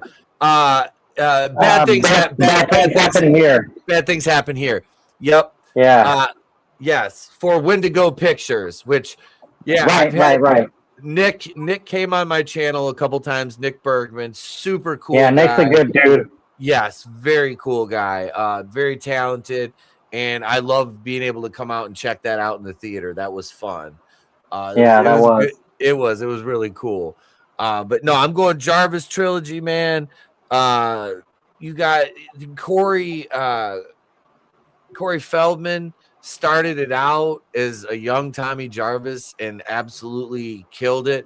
Couldn't come back for part 5, so they shot that scene in his backyard at the beginning of the movie with a rain machine, and that was all we got. And then we got John Shepard playing him, and he was a method actor, which the rest of the cast didn't really care for him too much because of that. And then we get Tom Matthews in part 6, which is that's my favorite. He's a favorite too. He's my favorite. I really did enjoy him in the what was it, the Womp Stomp films. Yeah, he came back in Never Hike Alone, Never Hike in the Snow, and Vincent Gastafaro played the sheriff in Never Hike Alone. Was it Never Hike Alone 2 or Never Hike in the Snow? It was one of wherever the red dot goes, you bang. You know, I felt like you were cheating with this list at first, even though there's no rules. You were like, Friday the 13th. I'm like, oh, which ones are you going to match up together? But then the Jarvis trilogy, that would be a thing like the Thorn trilogy. You know what I mean? And yep, it is. I love the original. I love the original Paramount 8. I like 2 through 6 in particular are my favorites, but 4 might be the best slasher movie of all time. Yes. If you're being unbiased. That's Jason in his prime. Now, everybody loves part 5. 6. Oh, that's my number 1 favorite. But 6 that's my number 1 favorite. 2 favorites. 6 is so beautifully meta. 5 is a lot of people's favorite. It. I love it, but when people say it's their favorite, I'm one of those guys. It's like, it's not the real Jason. And it's not just that. I think the guy they cast for Tommy Jarvis is the weakest, and how he acts. He's kind of a big pussy. And you were talking about the rock and roll version of the Halloween movies earlier. Yeah, I would say part 6 is the MTV version. Yeah, and that's when, in my opinion, people are on the fence about zombie Jason. There's people that argue if you can call him that. He's a Deadeye Jason. He's a zombie Jason. He's not a Deadeye. Right. He's a Deadeye. I've heard people say if you put that movie in black and white, it's even better. But that's my favorite one. It is. So much fun. I was just going to say that. Yep. I was going to say, put it in black and white and watch it, dude. It's fucking fantastic. Even if you put it in black and white and then change it back to color just after he comes back alive, dude, it's fucking phenomenal. Yep. And I think a lot of people assume that Friday the 13th is always at a campground, which most of them aren't at the campground. And this is one where they do go back to the campground, and one of the only ones, if only one. It is the only one. Yeah. Yep. And the only one that has no nudity in it. Yeah. Yep. The scene in the Winnebago, the scene in the Winnebago shows nothing. But that actress, she didn't want to do any nude scenes. So, but yeah, part 5. Which one was the one with Pamela Voorhees? 5. Which one was that? 5? 5? Roy Jason. Yep. Okay, Yep. I'd like that one. That's a new beginning. It's funny. Yeah, you got what's Tom Morga played Roy in that, and he actually played Michael Myers too. Oh no shit! I didn't know that. Yeah, he got fired from. It was Halloween 4. He played Michael Myers, and they replaced him with George P. Wilbur. Yep. I think there's a guy who played like Leatherface, Jason, and Michael. He might have been a stunt double for one, but technically, Is it RJ? That might be it. I know the guy RJ. who plays. What's his name in the Night of the Living Dead remake, 1990? Tommy. I believe he was killed by Jason, Michael, and Leatherface. I believe so. Oh, yes. Shit. I actually have him as a friend on Facebook. He's a real good guy. Yeah, he's a good dude. Yeah. When he's driving in Texas Chainsaw Leatherface 3, and then they throw the coyote at the car, and they pull over. That dude, yeah. Yeah, he had an interview in the 4K of the 1990 Night of the Living Dead, and another guy just so happy to be involved in the horror business, and he's got a book out there on Amazon talking about all his experience on the movie sets. I meant to pick it up, even though I buy a ton of horror books and never read them. Is it William something? Yeah. Okay. I love that movie. But you got another one, Dane? Yeah, I had another one, and I don't hear a lot of people talk about these movies. They're so crazy and out there, dude. Or the Feast movies. Have you seen those, Pete? I haven't seen. I have not. My buddy Loco had me pick up the first one. He told me it was crazy with these monsters. Yeah, it's I don't know. I don't remember if it's been so long since I've watched them. I don't know if they're aliens or just monsters that come out from the ground or what. But the first one was from like Tremors or something. Right, and the first one was done by Wes Craven, Matt Damon, and Ben Affleck. They actually had a show on MTV on HBO called Greenlit, and it was the first one that they did with Feast. Okay. And what they do is they just follow them around, showing like what movie these guys are making. And that was that one. And then these two, the Feast 2 and Feast 3, they're like back to back movies. Like there's no real break in between. Once this one's over, you pop this one and it picks up exactly where this one left off. But they're not bad. They're crazy monster movies, but they're pretty fucking cool, gory, and a lot of titties around, and good stuff. The good stuff. Yeah, I think they're worth a shot. I wonder if those are on Shudder. I don't know. I'm not 100% sure. I haven't been on Shudder in a while.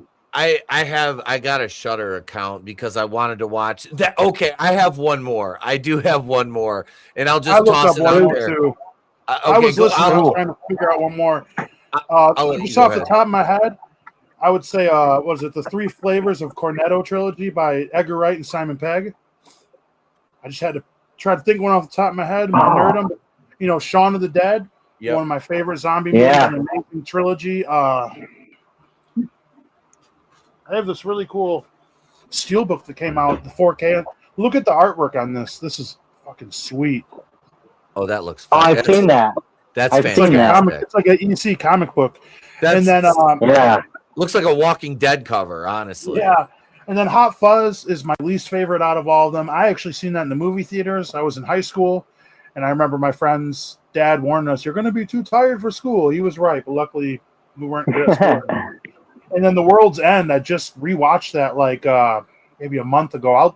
I watch a lot of horror, but I'll throw on a lot of comedy movies. Pete was actually making fun of me for that. I'm like, I'd watch like some vicious horror movie, then I'm like, oh yeah. Then I watched Harold and Kumar Go to White Castle. I was like, what the fuck? What? I'm like, watch something so watch something so dark. I'm like, if I'm gonna watch a Spit on Your Grave, it's like let me watch something a little lighthearted next. But these guys have created filmmaking too. The way they did their quick shots in all their movies, the humor, the chemistry between these two in every movie. Yeah, Shaun of the Dead, one of the greatest of all time, really. And dude. Hot Fuzz and World's End. Everybody loves Hot Fuzz, but I think the World's End is very underrated. It gets pretty weird with like the robots and everything, but it's good shit. I've never seen it. I've never seen At World's End either.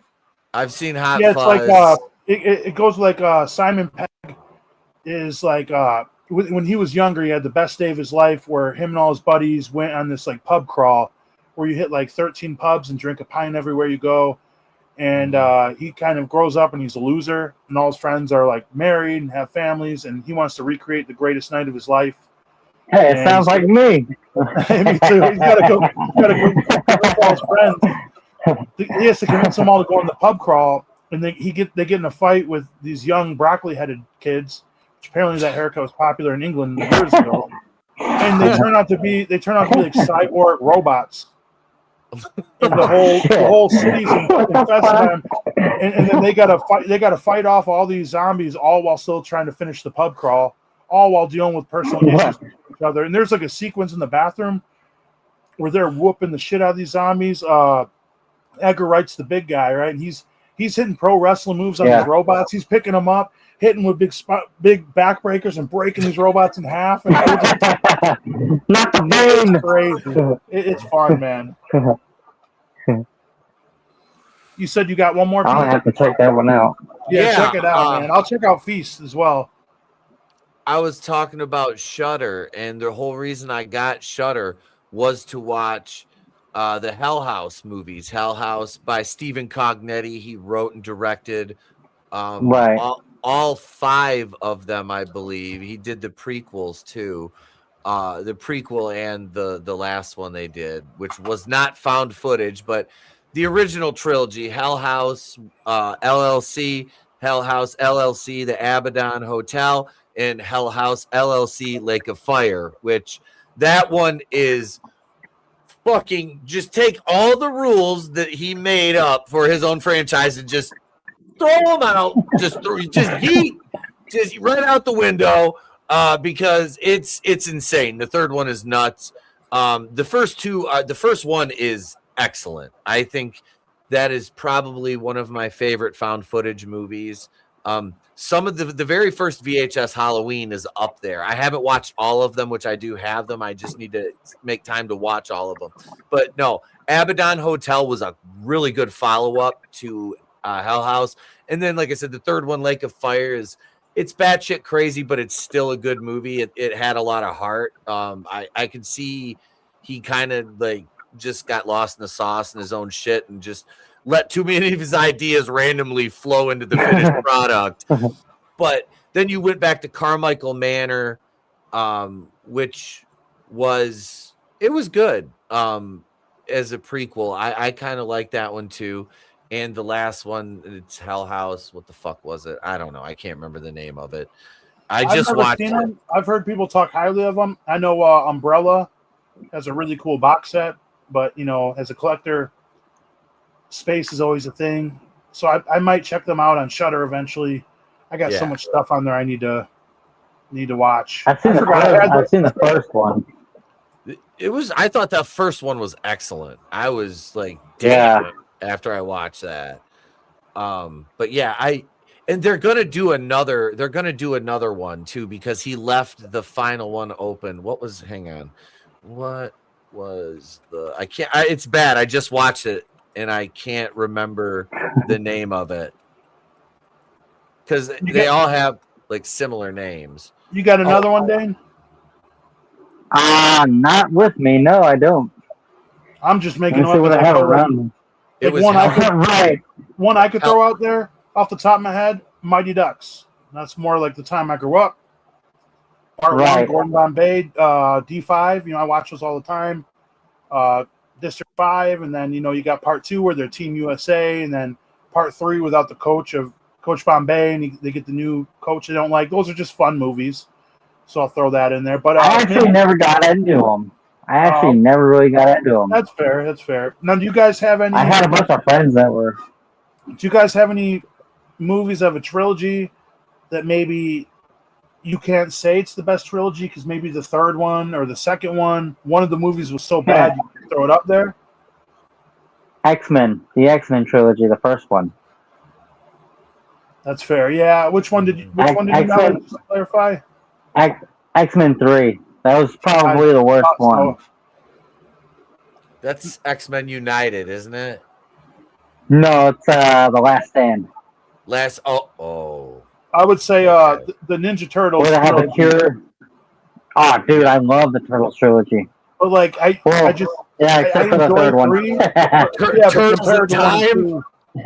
Yeah, where they go back in time to Japan. It just everything was low budget on it, and just the story was weird. The funnest part was when Casey Slater come back and all the Japanese guys get from the past get transferred to New York City, and he's hanging out. I did like that. That's pretty funny. The only thing that I hate about that movie is the way the turtles look. That's what I'm saying. They look bad. The plot's pretty stupid. But like part one, it's kind of like part 1 and 2 is kind of like the Terminator aspect, where it's like part 1 is probably a way better movie, but it's like Ninja Turtles 2 or Terminator 2. It's like they're the fan favorite. They're like the Rocky 4 effect. They're just fun. They're more fun. Right. And or you guys got any movies that might have just been one movie or two movies you wish they would have actually kept going with? Mortal Kombat 1 and 2. I really wish they would have done the third one. Yeah, the originals. Like, even though the second one is terrible, I still fucking love the shit out of it. Yeah. Annihilation. But they were doing the third one until Katrina hit and then destroyed everything down in Louisiana. Damn. I didn't know that. And then they scrapped it. Because Lyndon Ashby was coming back to play Johnny Cage. I was going to say, it's so funny. Lyndon Ashby was Johnny Cage because I remember him from Melrose Place before he was, he was fucking on Melrose Place, which is one of my goddamn favorite fucking, unapologetically, one of my favorite shows because it had some of the hottest women on TV. Yeah, you know how many people are watching? They're like, where's Melrose Place? Yeah. Oh, yeah. I grew up with all women in the house, so I knew. Fistful of Dollars trilogy is goated. I've never seen them, but I know Arrow Video put out the trilogy, and it's a very beautiful box set. They're also putting out DC Day, and they're putting out Mortal Kombat 1 and 2 on 4K in a box set. Yeah, I'm going to have to get that. Yeah, I got it pre-ordered up. Let's see. Because I got a pretty fucking badass Mortal Kombat collection. Make Dumb and Dumber 3 can't get worse than the 2, or with the prequel. Is that a trilogy? Yeah, I consider that a trilogy. But I like Dumb and Dumber. I could not get through the second one. I never watched it. There's shit everywhere. I was like, nope, I'm not. Not the prequel. The actual sequel. Oh, yeah. I always love these discussions, and thanks. Well, thank you for watching. Thank you. You know which one... what was I going to say? Oh, it just slipped my mind. I was going to name one that had that third movie. What was I going to say? It must have not mattered. Well, it was something along the lines of Dumb and Dumber. They made some bad movies, like Joe Dirt 2. Like, man, what the fuck? Yeah, dude, I've never watched it. Nope. The first one was perfect. It was a perfect standalone comedy. Exactly. It had 3 acts that flowed together, and this is going to sound stupid because I'm talking about Joe Dirt and I'm analyzing it like Ty Art. But seriously, the 3 acts flowed together. The comedy in it for its time, and I think it still holds up. Honestly, I'm not somebody who looks back at it like I'm not looking back at Blazing Saddles through a modern lens. You can't. Right. It doesn't. You can't. You know. It's, you can't.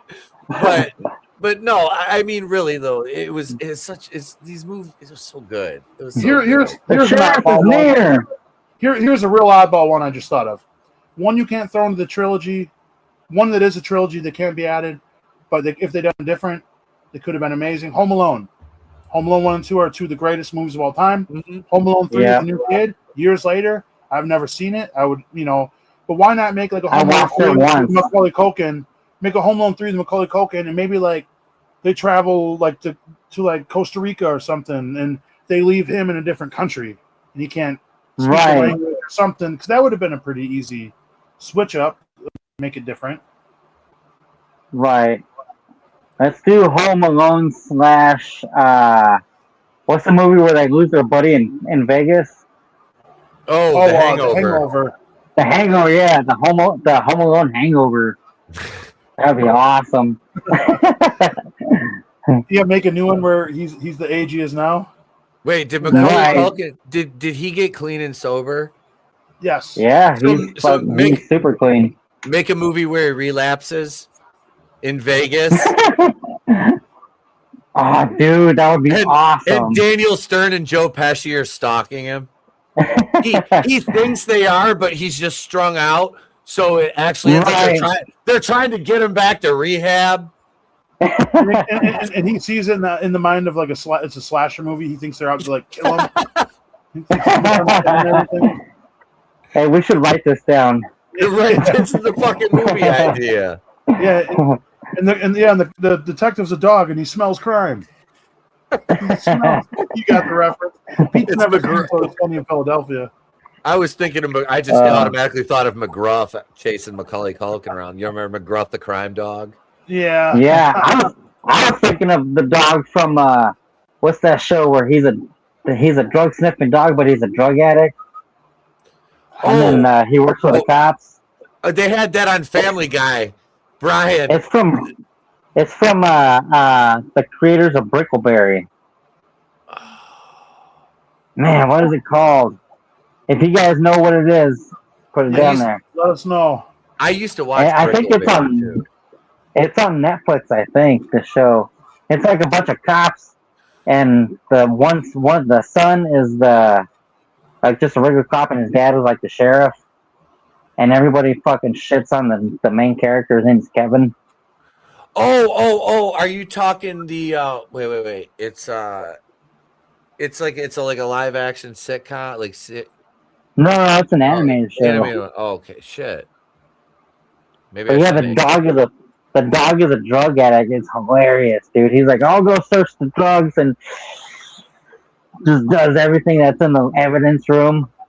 Maybe that's what I was thinking. That dog chasing around Macaulay Culkin. Maybe I should looking for Kevin. Edible. Well, fellas, I think we're about to call it right now. We've been on here 2 hours and everything. Yeah. But anyways, I'll let you guys plug all your stuff. So Pete, you first. Where can they find you on socials or YouTube? What do you got coming up? Anything fun? Yeah, tomorrow night, Tuesday night, TerrorVision over on Wrestling with Horror. That's at Wrestling with Horror 420 on YouTube. You can find me, PDD, and J-Man every Tuesday night, tomorrow night, right? Killer Pizza will be there, as will Jason.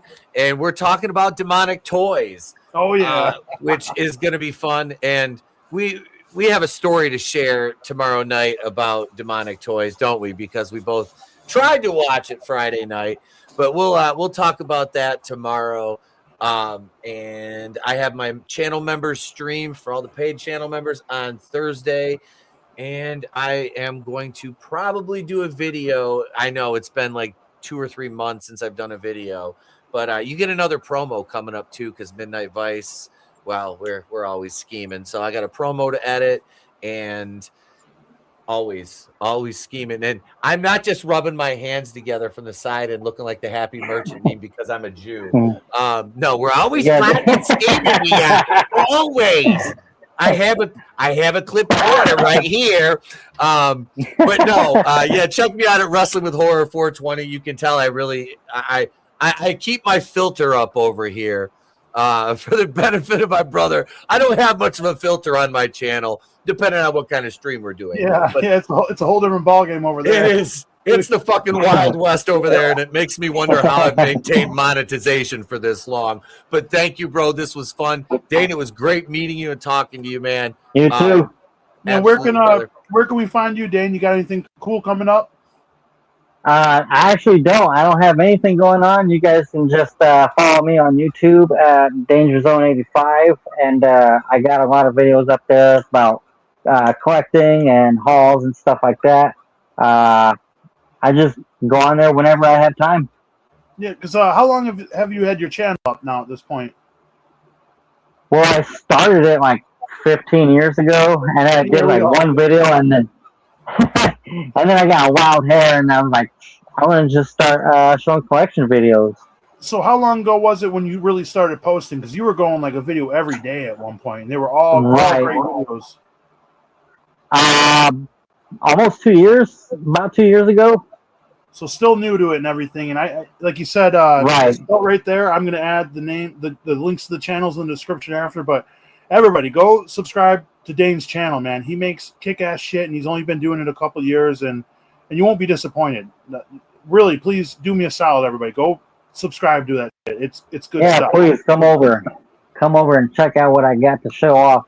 Yeah, show you you guys won't be disappointed. But other than that, and you guys can meet my buddy. Yeah, for me, guys, I got I'm gonna unbox these Jurassic Park shoes for Saturday. I'm gonna do. I almost picked that. I almost put Jurassic Park in there. Yeah, I just don't care for.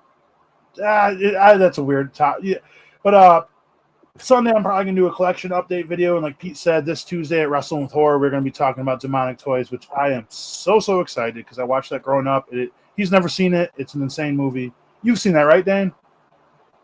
Yeah. Now, without giving anything away, tell Pete about that one, how fucked up it is. Oh, dude, it's fucking crazy. I like it. It's nice. That's a good one. I saw the introduction of, was it Baby Oopsie? Yeah. I have yet to watch Baby Oopsie. I've seen a couple scenes of him from the movie so far. Like, I made it kind of about what I say, about 20-25 minutes in before I finally passed out. And right when you think it's just going to be a bunch of killer dolls and stuff, it goes completely off tracks to the point where like it's just like it can be considered like you go fucking left field. It makes like no fucking sense, but it's so good. But anyways, yeah, that's what we all got going on. And thanks again to Jay, man, and thank you both of my dogs for joining the live stream. I really appreciate it. Appreciate you, bro. Blood Guts Score. We'll check Appreciate again. it. Peace.